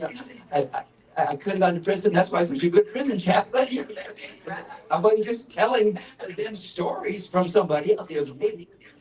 So I don't know if I answered your question, but a lot of different things. 2 words, okay? International. My book wasn't just for my state, by the way. What are we for? 25 years now in Texas. We moved 18 times in 18 years growing up. And I promised Margaret before I married her, I said, we won't move. She's a country girl from Michigan. I promised. And then we moved 15 times in 15 years. But for the international person, we don't know where we belong. We left the culture we don't belong to. We went to the culture we don't belong to. We are called, I am a TCK, a third culture kid, proud. Were you born? Where were you TCK from? I am missionary. Missionary. Oh, Haiti. Wonderful, yeah. With strong presence in Methodist Church in Haiti. Yeah. Hope I answered your question. Yes. I'm just thinking you could have called your book Peregrinations from the Boxcar. Yeah. Something from everywhere. So, what else? All right, thank you so much. All right, round of applause again, everybody. Thank you so much, Michael, for sharing with us today about your wonderful book. And I definitely want to thank each of you authors that have come out today, that we have had an opportunity to hear from Rosanna Sneak with Papi Por Favor. Then we had Susan Jetelson talking about giving. It's not just for the very rich, but a guide to forgiving and philanthropy. Then we had Christopher Halara once again with the 4 pillars of republicanism. Then we had Michael Pellegrino, who had to leave on us today for his event, Crisis Equals Opportunity, Finding Growth and Resilience. And Tom Port's Elephants and Grapes. Wow. Thomas Sheets, Christian Label or Lifestyle, that question there. And of course, yours truly, Tish Barnhart. So you want to be a first lady? Robert W. Coggin with Flying Over the Cotton Field, The Life and Times of Robin. Then Joanne Blackie with Why Is My House Always a Mess? And Michael Franklin Barrow, Stories from the Boxcar. So at this time, we want to have a little open mic here. And so we want, for those of you that would like to come and share your thoughts about the Beverly Hills Book Confab for the previous 2 days here, we'd love to be able to hear from you. Anybody? Deb, I thought you was getting out your seat. What did you just say? I was. I said, so right now we're going to have open mic. For those of you that would like to come and have comments concerning the last 2 days here, what you've learned, what you liked about the book confab, we definitely want to hear from you.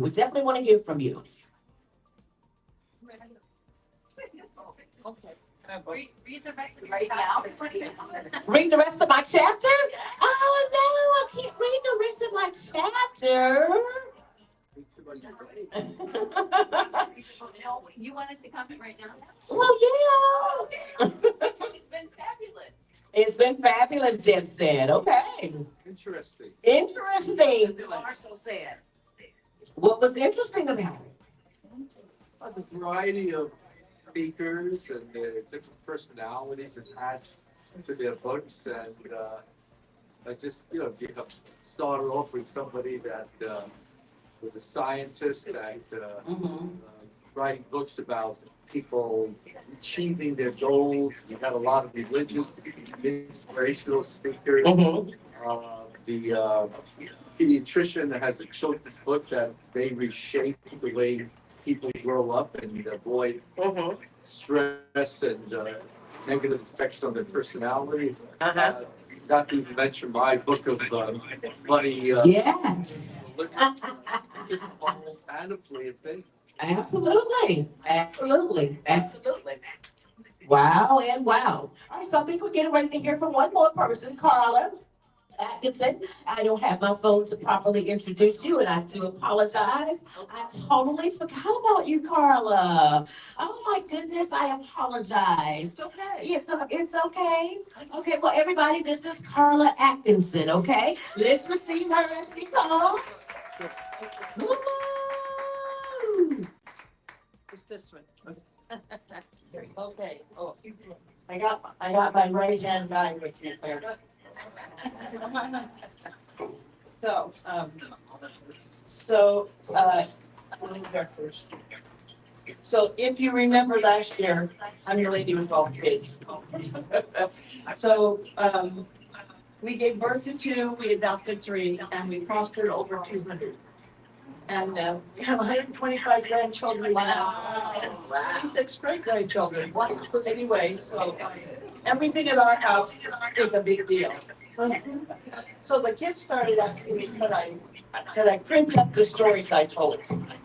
Now, when you foster children, we had an idea, okay? We believe that the Lord called us to do this. We started in 1968. We took our first child. It was a time we went to find out about foster children, and they gave us one. We didn't know anything. We didn't even have one class. They just gave us one because her father tried to kill the foster parents before, and we didn't know anything. So that's why they gave it us. Well, when we did that, they gave us another one, and then another, and then another. When we got to number 9, Jim said, you can have all the kids you want, but you gotta get a housekeeper because you're driving us crazy. Nobody cares how you fold the towels. So we got a housekeeper. And when we moved to Sacramento in 1977, we had 13. So we had a house full. Now, once the state got involved, then they said, these kids are too difficult and you can't do this by yourself. You have to get a staff. So we had to become a group home. And then they kept saying, the kids were at another group home. So we found 5 more families who were willing to live like us and take in 6 children with their own children and raise them as family. And so we began 6 group homes. Then we got 30 foster families. And we got tired of our kids getting kicked out of school, so we opened a school for kids that were expelled from school. So all my stories are what I wanted to do for those kids. I wanted to normalize things. Wanted to read to them. Wanted to make them laugh. So the first book I published last year was Mama Bear. And so that's the first time I published it for the school. And then I got a call from Florine, and she said, we'd like to publish that. So there's my second one. And this is the one that all the grandkids have now. And that's the one that's for sale here. Now, Sarah's Touch is actually the very first book I ever published. And the first time I published it, you're gonna laugh. I went to Kinko's And because I needed that book for the school. Now listen, everybody wants their kids to do it right the first time and you wouldn't have to do it over, right? Right. Yeah, but nobody knows how to teach it. So they just keep making it do it over, and they're frustrated and you're frustrated. Yes. So I got a degree in psychology. Never once did they mention sexual abuse. Never once did they mention incest. And certainly, we never heard about trauma until Sandy Hook. And so here I am, dealing with all these kids, and there's nothing out there. So what I did is I wrote my own program. So I went to Dr. William Glasser because he had a psychology that didn't insult my Christianity. And we chose choice theory, because isn't that what it's all about? Make a better choice. And so that's what we taught. So Sarah's Touch is a true story. I have an employee that worked for me for 35 years. And everything she touched was quality. And she taught the kids by how she did it.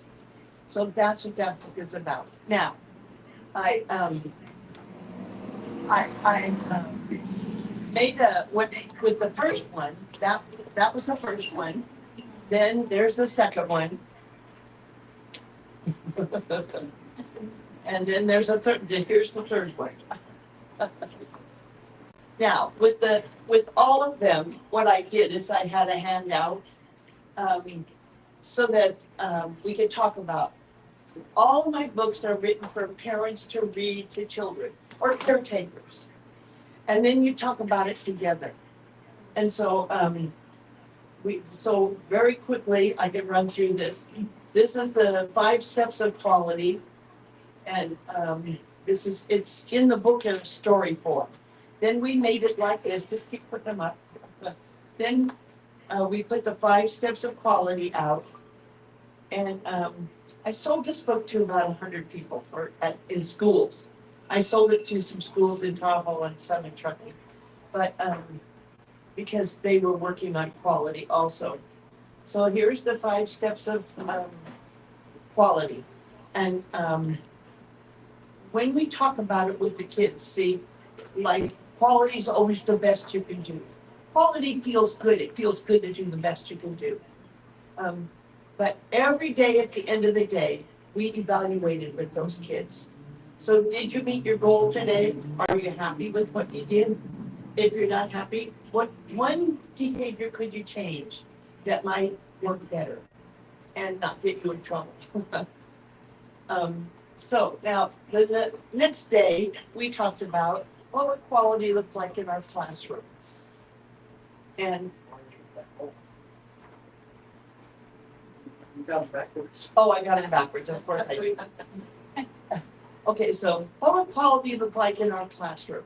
And so then we had a whole discussion on that. And we talked about what would quality look like in our homework. And these posters were all around the classroom. What would quality look like in our homework?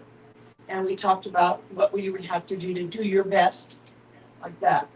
Okay, and then we talked about what would quality look like in our relationships. Now, when you've got kids that, I mean, literally get out of the bus, whiz on the tire, it's going to be hard to build relationships. Yes.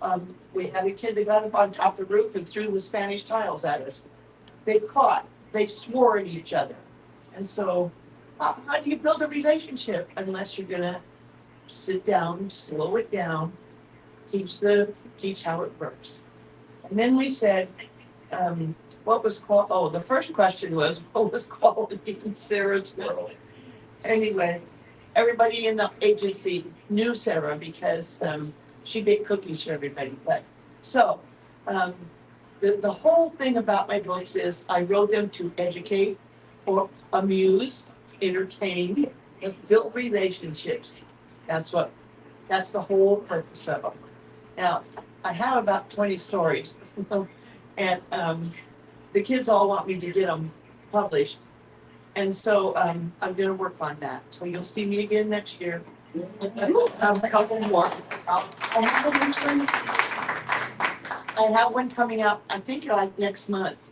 And it's called The Dreamer. And it's actually a story based on him. And he says that's not true, but it's true. So join me and see about the book called The Dreamer, about a little boy who thought he needed to be somebody else to be good enough.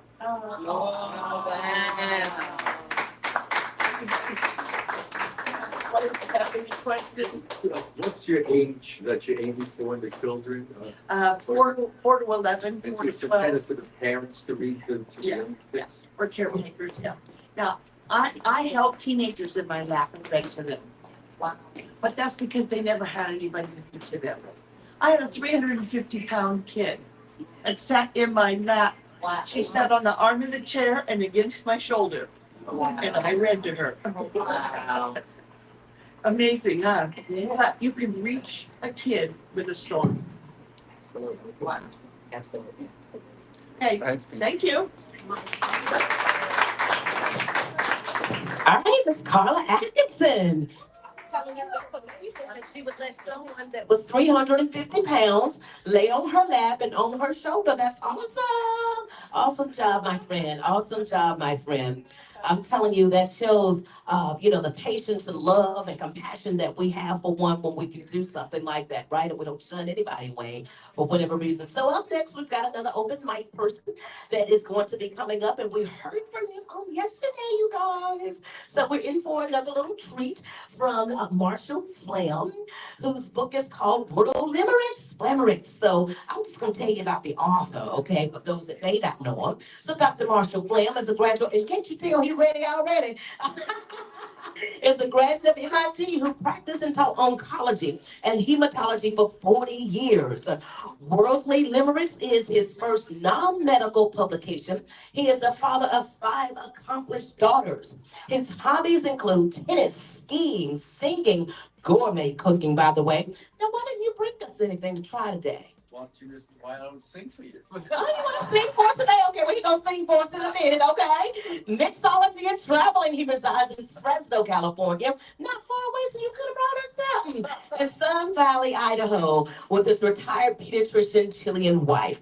Let's welcome again today, Marshall Flam. Thank you.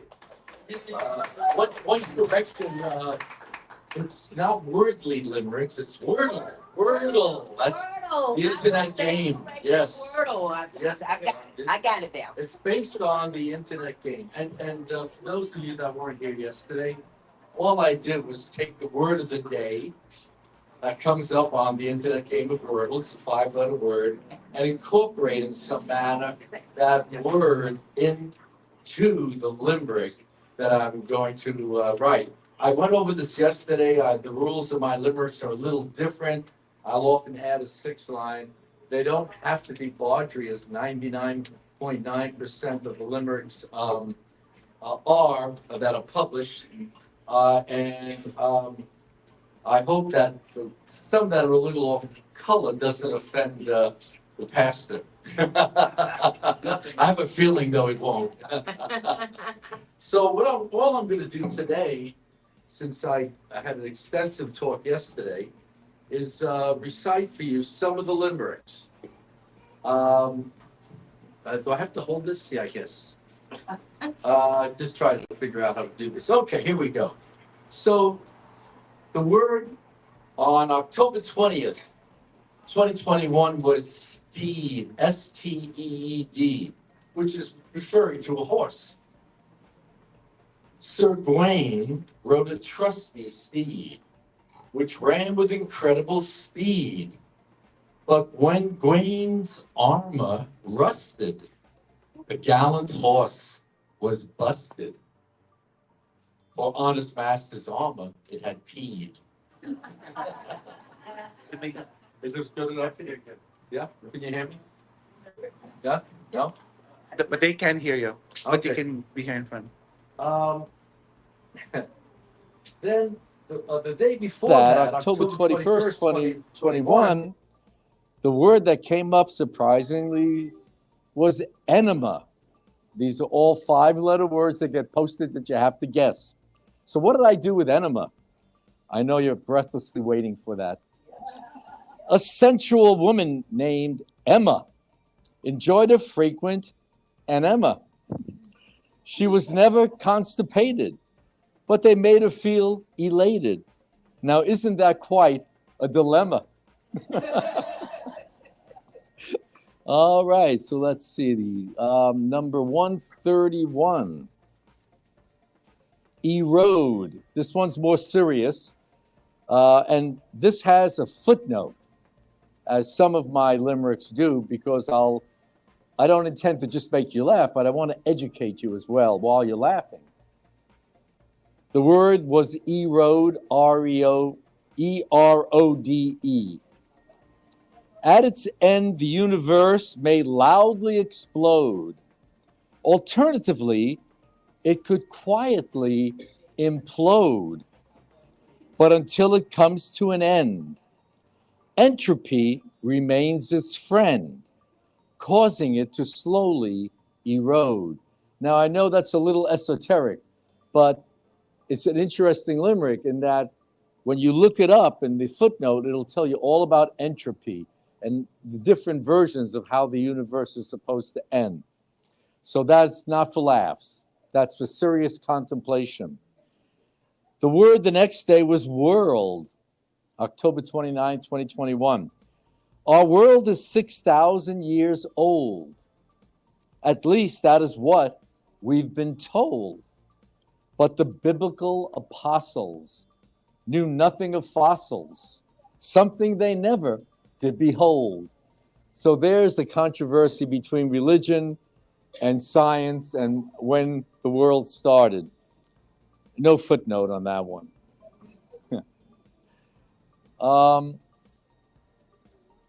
Number 136.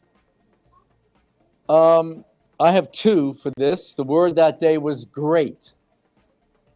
And I think many of the men in this room could relate to that, but only the married ones. For the record, I will state that my woman is really great, for she's able to control me when I'm an asshole and my ego to fully deflate. I also have a more serious one. In the 20th century, a few men were great. Of these, I can certainly state Churchill, Reagan, Einstein, and Freud, names we never should avoid. Their importance, impossible to overstate.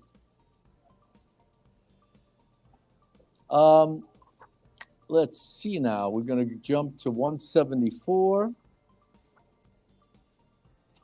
And I'm going to have a question for the audience when I'm done. Viral is the word that day, and that was during the pandemic. COVID-19 is an illness that is viral. Its introduction created a vicious spiral. Now everyone is grouchy after taking advice from Fauci, when all we needed was an antiretroviral. And then another one on viral. I try when I have more than one limerick per word to use that word in a different way. The video went viral on Twitter when her dog jumped up and bit her.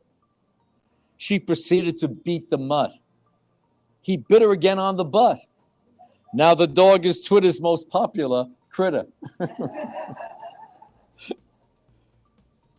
I'll take a few more. If you're not bored yet, are you? Okay, here's a good example of the different variations of limericks. And you can do this to include or to not involve the bawdry. So these are 3 limericks. 2 are educational, and the last one is bawdry. I'm warning, there's a dirty word in it. So those of you who need earplugs, you can get them in the back. The word was mount, January 27, 2022, M-O-U-N-T. In 79 AD, Mount Vesuvius did erupt. The death of 16,000 was abrupt. Many died from asphyxiation. For others, it was cremation.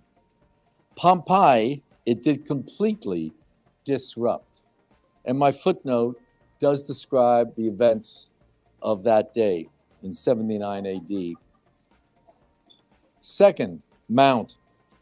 Edmund Hillary, first to surmount Mount Everest. To accomplish this, he had to be well versed. And by the way, it was with his Sherpa Norgay. Later, the summit many have traversed. In fact, the biggest problem they have now is dealing with all the human waste on Mount Everest. And now here comes the dirty one for those who hold your ears if you're going to be offended. The circumstances I will try to recount.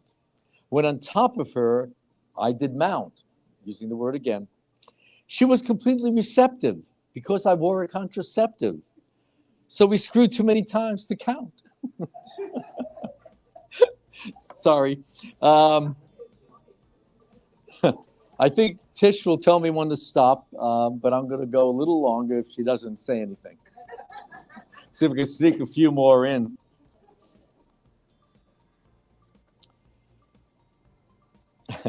Other. This one takes a little thought and a couple of footnotes. I'm not trying to make you laugh, but you're just like my other half. How can I begin? You are just like my twin. Perhaps you're my holograph. Or are you my homograph? And of course, the holograph, homograph, it's all in the footnotes. I'll read the footnotes anybody requests. Here's a religious one, followed by a funny one. The word was thorn.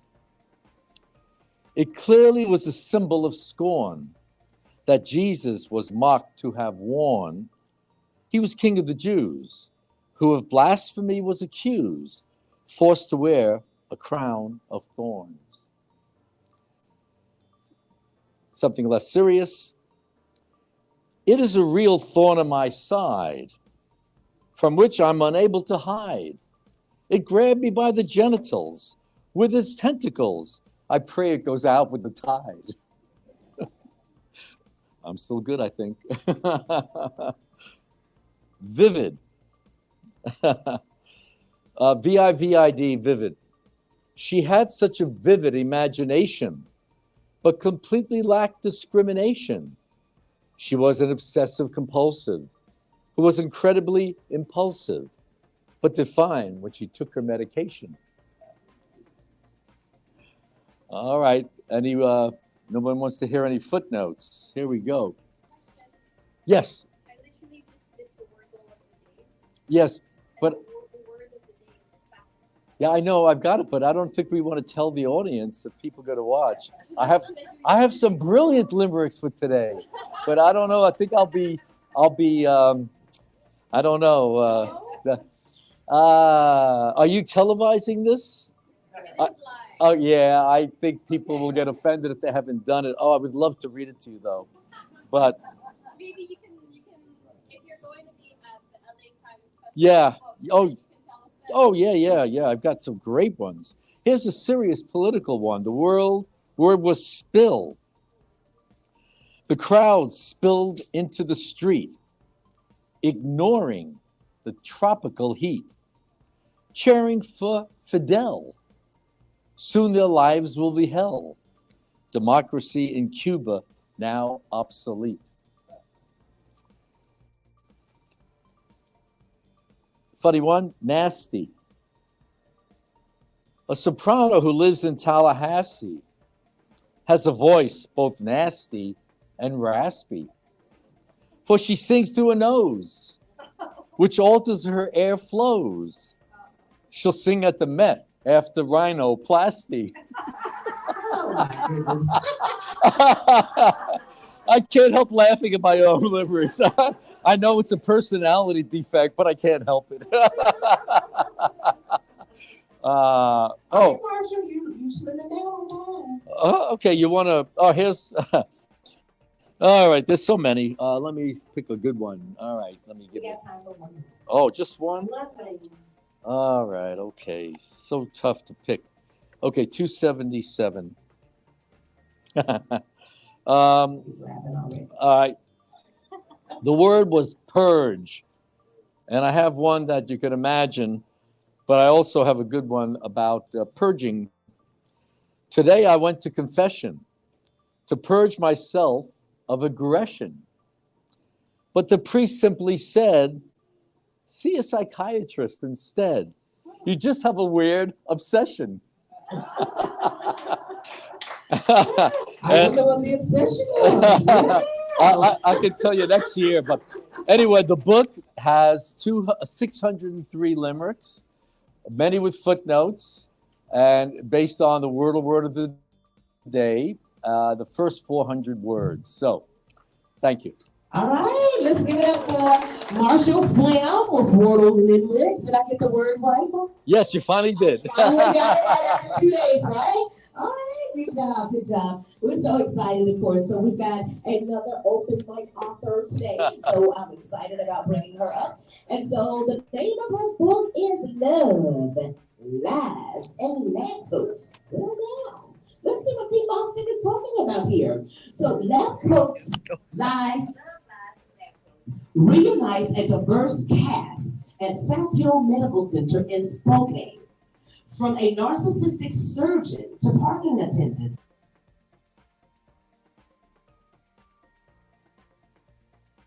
boundaries and personal growth.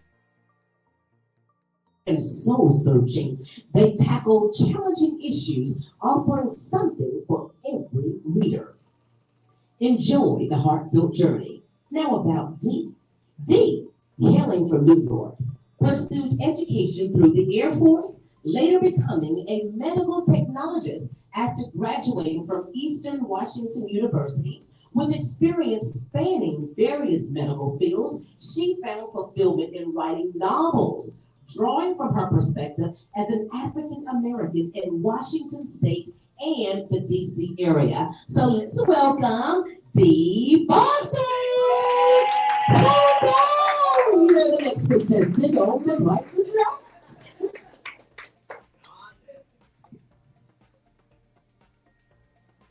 When I grow up, I want to be Tish Ballmer. Can you hear my argument? Did you hear mine while ago? As she said, I'm a retired medical technologist. I'm really happy about that because going to work every day and it was annoying. You know. The paychecks were good, but you know, it got old. But this book came out of going to work. I love medical dramas, and so I thought, gee, I work in a hospital. There's always drama. Why not write some of it? That part. Okay. But so I've always wanted to write, but I had to put that on hold for a while. Growing up with a single parent, we were expected to go out and get a job that would pay you something. And writing was not something that could guarantee a paycheck. So I had to put this on hold for many years. Again, until I find something that I want to write about. So I do feel that I have some very interesting characters, as she said. I have a crazy surgeon who's dipping into the drugs. I have a parking lot attendant who goes with a very devoted group of doctors. Of course, you have a sick patient. You have to have a patient if you have hospital. But my book is centered mostly in the laboratory because in the medical dramas that you see on TV, it's always about the surgeon, never about the people behind the scenes. And as Dr. Flam knows, the hematology oncology guy, you know you need us medical technologists. Absolutely. Okay. And a lot of people are not aware of how important that position is in the medicine. So that's really why I wanted to center my characters. And so I wrapped all of that noise around a love story because I enjoy love stories, clean love stories. fun love stories, but again, it was my way of maybe putting a little more love into all. So that's all I have. Love, lies, and laughter. Yeah. Oh, and also, so there's volume one because Reader's Magnet has a thing about fat books. So when I first did it, it was like one book, but they had me break it into two parts, so I had to come up with a little cliffhanger. So that was kind of fun. So it's available, volume one and volume two on Amazon, Reader's Magnet, as well as Barnes.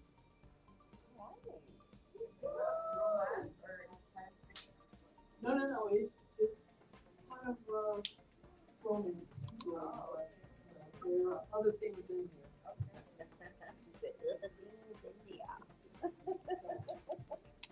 All right, any questions? Anybody have any questions for her? No questions? Look, she's like, thank goodness, no questions.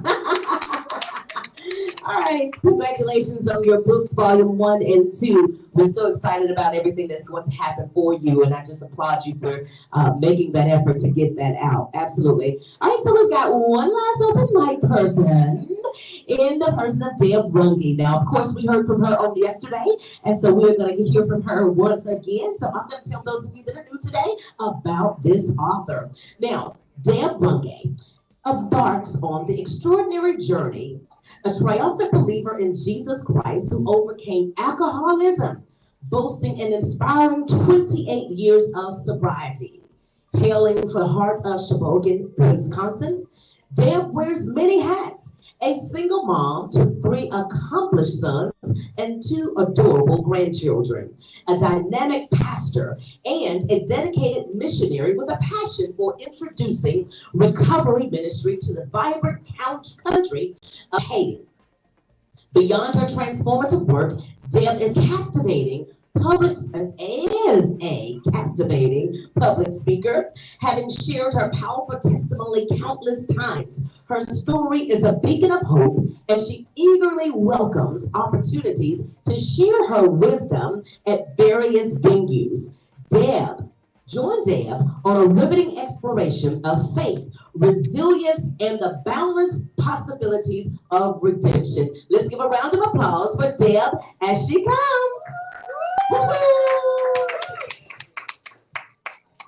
Thank you so much. All right. So I'm excited to be here again. Yesterday I shared a lot, and I know I'm probably a little bit more limited today. So I want to introduce myself.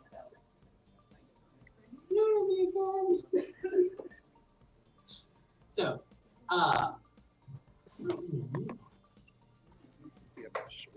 I live in Haiti. I can talk loud. All right.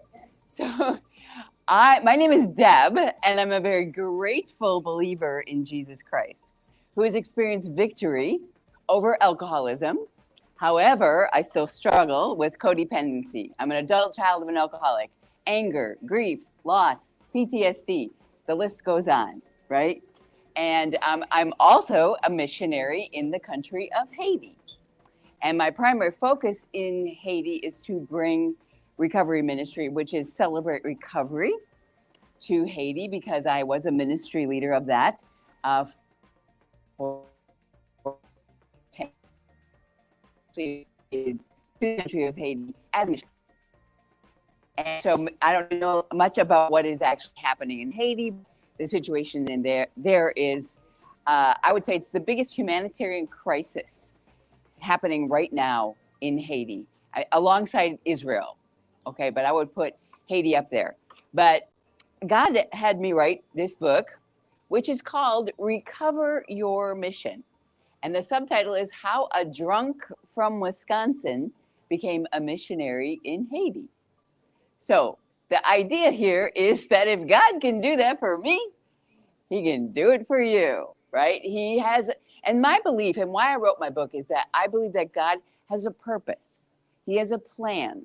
He has a mission for every single person, okay? It's just that sometimes it takes us a little bit to figure that out, right? to figure out, especially when you're caught in situations, issues, problems in your life that you somehow feel disqualify you.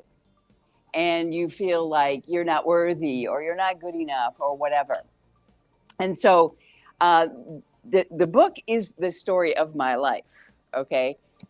This is the first book. I am going to write a second book. And the second book will be called Recover Your Mission, the Rest of the Story, right?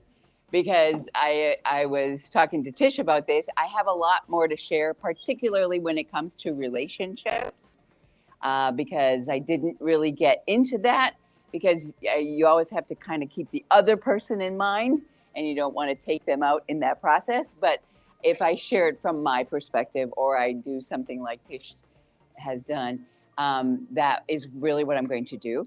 And I'm also very soon going to be publishing a workbook that goes along with my book.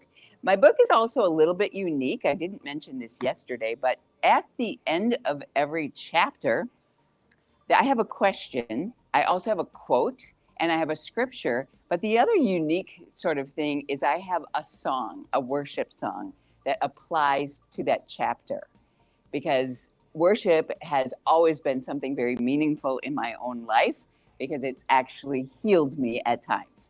And so I wanted to include that at the end of every chapter. And so the other thing is that it is my life's journey. And I'm going to share a little something from the book. Well, one thing I didn't share yesterday either is this book is a miracle, okay? Because I wrote this book from start to finish in 8 weeks, okay? From the beginning to the end. I mean, to the sitting down with the person who helped me do it, the cover, the whole thing, published 8 weeks later. That's like a miracle, okay? I mean, I know a lot of you have said it took you like years and years.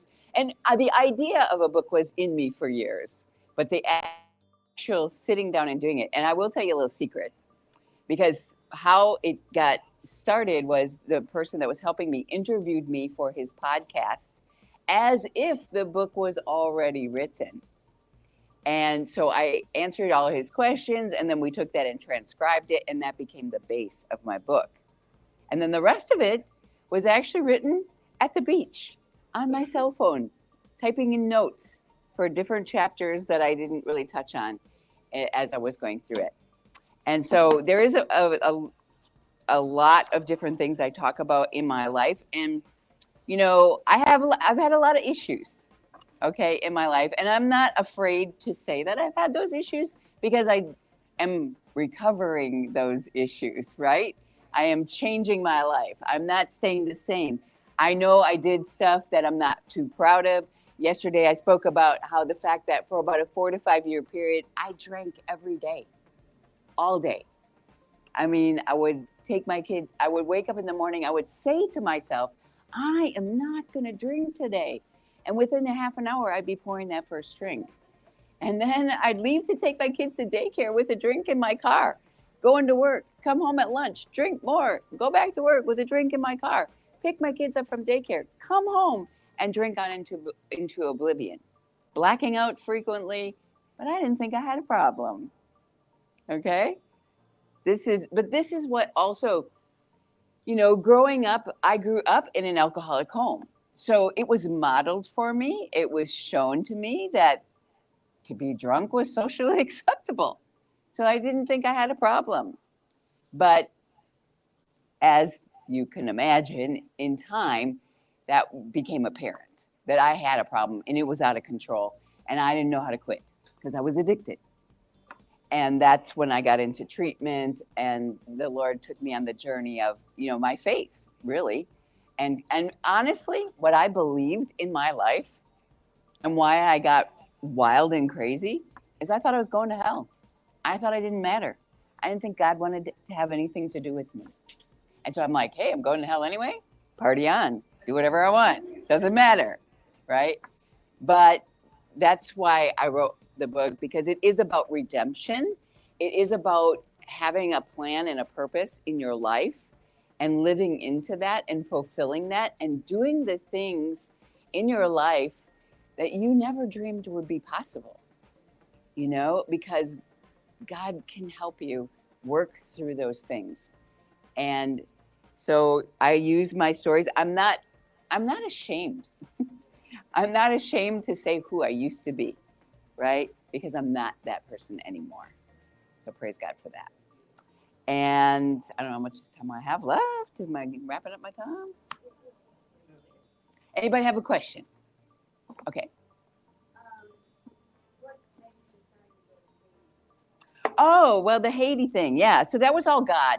So another part of my story, it's a sad part because after I got into recovery, I became a Christian. I made amends with my father. And it was there's a lot of story about that. But what ended up happening is my father took his own life. And it was very traumatizing and very difficult for me. It was like it was the pivotal moment in my life because everybody thought that when that happened, I would relapse. And this became the point where I said, God, I can't do this. God, I surrender. God, you got to help me. And in that time, you know, after you go through a traumatic event like that, I began to reevaluate my life and say, what's really important? And I got introduced to this singer that sang about his mission trips to Haiti. I went to listened to him, and it was like bells and whistles were going off in me, like, I need to go there. I don't even know where Haiti is, but I need to go there. And within 6 months, I was on my very first mission trip. And then I like to say I got bit by the Haiti bug, and I had to keep going back. And then 9 years ago, I relocated there to continue on. But that journey has not been easy, you know, and that's what I talk about in my book as well. That just because, you know, you become a believer and you think, you know, things are going to be great, it's not always great. But God will lead you through that, and God will teach you lessons. I loved all the different speakers earlier today because it's all about what's going on up here. And it's your belief system. And if you have a broken belief system, you're going to, we talked earlier about doing the same thing over and over again, expecting a different result. The definition of insanity, right? And so that's what I was doing. I didn't realize it until I got into recovery and I began to look at my life and say, look at what you're doing. You're doing the same thing over and over. It's not working for you. And so even in Haiti, that a lot of things were shown to me as I became a missionary. Because when you step outside your comfort zone and you do things that are hard, your character defects come shining through. And so that's what happened to me. And I had to deal with that. I had to look at that. I had to say, what's wrong with me? And what do I need to heal? So you can find my book on my website. My website it's very simple. It's www.recoveryourmission.org. You can go there and it will lead you to where you can order the book. I do have it in paperback. I have it in Kindle and in audiobook. And it's me doing my own audiobook, which is really cool to do. And you can see also about my mission work in Haiti. I'm going to pass around my card too if you're interested. I have all my information on the card. But I do fundraise as well for the work that we do in Haiti. So thanks for having me share. Thank you so much, Tim. So I know you guys probably got a card, right? Well, listen, you guys, this has been such a wonderful, wonderful 2 days. Would you not agree? Would you like my card? Yes, a wonderful 2 days. Did you get my authors card? shared yesterday, as well as today. Okay, you got and I yeah. want to commend all of you that I think you got one of my cards. for day 2 as well. And certainly thank you guys that came today for your first day with us. So we're super excited. Let's get ReadersMagnet. Absolutely, absolutely. So at this time, I definitely want to open it up again for anyone that might have any comments that you'd like to make concerning these 2 days that we've had here at the Beverly Hills Book Confab. Is there anyone else that would like to come? No one else? So I know that we have one that's going to come, and that is my friend, Pastor Audrey Bell, who actually came out here with me on this wonderful, wonderful time to be here at Reader's Magnet. I just love her so, so much. And, you know, she's been driving us around and all of that good stuff, but we definitely want to hear, she said, but you're driving them off. Yes, indeed. So we want to hear from her, her thoughts of the Beverly Hills Book Confab, and anything that stood out to you. I want you to share with us. Well, there was so much. First of all, the main thing is sharing your thoughts. We all have a book inside of us. Our past, our future, whatever the case may be, but we all have a book on the inside of us. And the more I heard every author speak, I was a little, what's the right word? QR is looking at me because he asked me, have you written a book? I actually have 2 titles. Everything is written down. I just have not finished. But to listen to everyone that came up and you just opened your heart, told your stories, and then you put your stories in writing. And it's a push for me. Reader's Magnet, this is awesome. I will have to say, you don't hear anything like this. And to see what this company is doing for everybody is amazing. I've watched people walk by. I've watched people that came in just to listen for a few minutes. So this is a way to get your material out there. So stick with these guys because, again, I am seriously thinking I need to finish my book. But I just want to thank you guys for sharing. Thank you guys for allowing me to be a part of this. This was and is amazing. I really appreciate it because I was convicted. I will admit it. I need to finish my books. Books. I do need to finish because I have a story to tell. And there is somebody out there waiting to hear what I've got to say. And they won't be set free. They have come through. And I just thank you, okay? That's about it. Thank you so much for that. I'm telling you to come all the way out here to Beverly Hills to be convicted about your books. Hallelujah. Won't they do it? Well, listen, guys, our time is definitely drawing nigh for us. And certainly I want to thank you once again for coming out here. And those of you that are tuning in with us from our live streaming platforms, we want to thank you for being with us here. You for all of the comments that you guys have made towards our authors and the questions that you gave as well. And certainly, authors, I want to remind you to make sure that you are going back and taking a look at the comments that were made and the questions that were made for you as well. There were several of them that was flying on there. We didn't get opportunity to catch all of them, but if you go back and look, you'll see the questions that were on there for you. So make sure that you respond to those. You never know who's going to want to purchase your book or is looking for some additional information about it. So make sure to check that out. And certainly I want to thank each of you at Reader's Magnet once again for this opportunity to come and host the event. It was an amazing ask, and I certainly wasn't looking forward or thinking about them asking me to come and actually host the event. In fact, I was going to have my book out here and certainly come out here and represent, amen? But whenever God has something for you and you have a gift, the Bible says that your gift will do what? Make room for you. And so I'm grateful that God has allowed him to make room. And guess what? He's making your gift make room for you too. And so without further ado, we definitely want to bring up our VP once again to close us out. None other than Jonathan and Little Man's coming. All right. Wow, what a wonderful 2 days it has been. I'd like to thank each and every author that shared a piece of them. I'd like to thank everyone that's watching online via Facebook, Twitter, Instagram, and LinkedIn. Wow, 2 days just flew. I feel like I just ate the garlic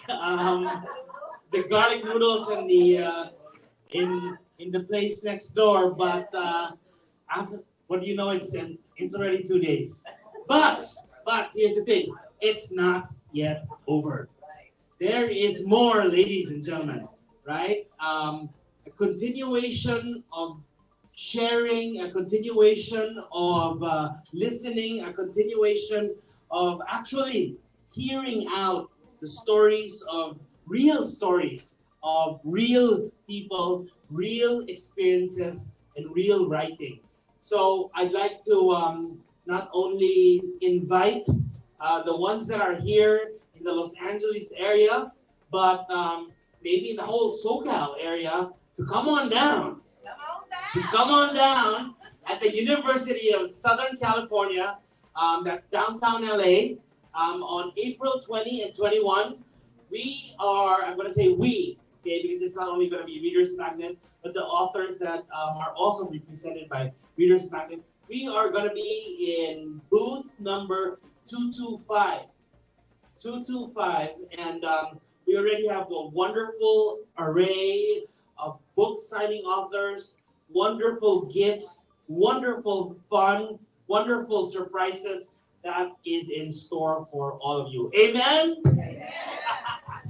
I feel like I'm having a ministry over here, and yeah, it's all right, because if we were here to be the instrument for the authors to have a venue, to have a place, and to have time to let their stories be known, then that's why we are here, and that's why we exist. So again, come on over, booth number 20, booth number 225, Purple Zone. It's by the it's by one of the bigger entrance of the campus of the USC. A lot of food, a lot of drinks, just 2 days of a lot of fun. That's going to happen under the SoCal sun. Okay, so yes. Go ahead. We're going to be launching books there. Yes. So when we park there, we can be close enough to get the books in. Let us talk after that. Let me explain where the parkings are. And if you're lucky, we have free parking passes. But I'm not no guarantees, okay? Because Jamie and the other ones already talked to me earlier, and we already forwarded that. So we'll see what we can do. We'll see. No guarantee, okay? But again, there's gonna be a lot of people there from all walks, from all talks, and definitely from all corners of our industry, right? From other publishers, other authors, even people that would want to make, to find the next big book, right? The next big book. Okay, so without further ado, I'd also like to thank the team in the back. Tish, I hope they treated you well, right? Sigfred and Mark, and what else am I missing? Beth and Flo. Yes. So QR's team back, in the back, making sure that everything is coherent, making sure it flows. Thank you guys. I wish you were here, but without you there, being in your computers and being, where you are, this would not go on, or this would not be at all possible. Please stay tuned. Also, I'm gonna do plugs for the next confab of the year. The next confab, as you have known, as Tish already explained, travels around the country. The next confab will be in Chicago. Okay, you're right, and it's not just going to be another street fair that we're going to join in Chicago, but we'll also have a more intimate session, right? Before the street fair, just like this model, the California or the LA model, to make sure that even before the big fair, there's fellowship.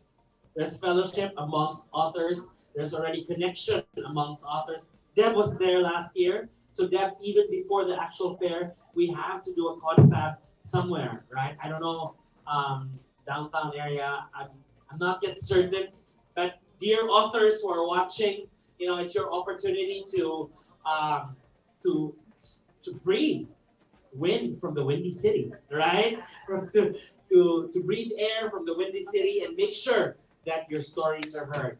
So let me end today with going back to the purpose and to the relevance of what we're doing today and to the relevance of every confab that we do. First and foremost, of course, we would want to get your book known, right? Whatever goes live on our social media platforms stays there, okay? And again, as what Tish always says, keep sharing even if the event is over. Tish, you, your friends, and Deb, you, your friends, and you, your friends, Dee, you and your friends, and all the other authors, please keep sharing what has been live and now is a recording, either on Facebook, Twitter, Instagram, or LinkedIn, so that we continue sharing the word or sharing your stories to the world. All right. And second reason and second relevance that we're doing this is that we right? We have to strengthen the community of independent authors, right? Yes, there are a lot of associations. Yes, there are others that have organized authors together, but there really is no venue to speak up and share the stage. Okay, so here at Readers Magnet, here at the Confab, everyone has a seat on the table. All right, so with that, I'd like to thank everyone backstage. I'd like to thank everyone here in Beverly Hills. I'd like to thank the crew, the staff, and the members of the Readers Magnet team for another milestone and another crown to our, no, another feather to our crown. Okay, thank you very much. All right. Are we? Yes, that's right. While we party, I think we can start the party with drawing. Oh, we can't do the drawing. Okay. Maybe we can do it Sunday, right? Or we can kick it off on Saturday. Saturday with so that we can kick off the show on Saturday with knowing who will win for the contract. And if your name is called, again, come on down to the University of Southern California, booth number 225. Purple Zone, y'all. Purple Zone. Thank you.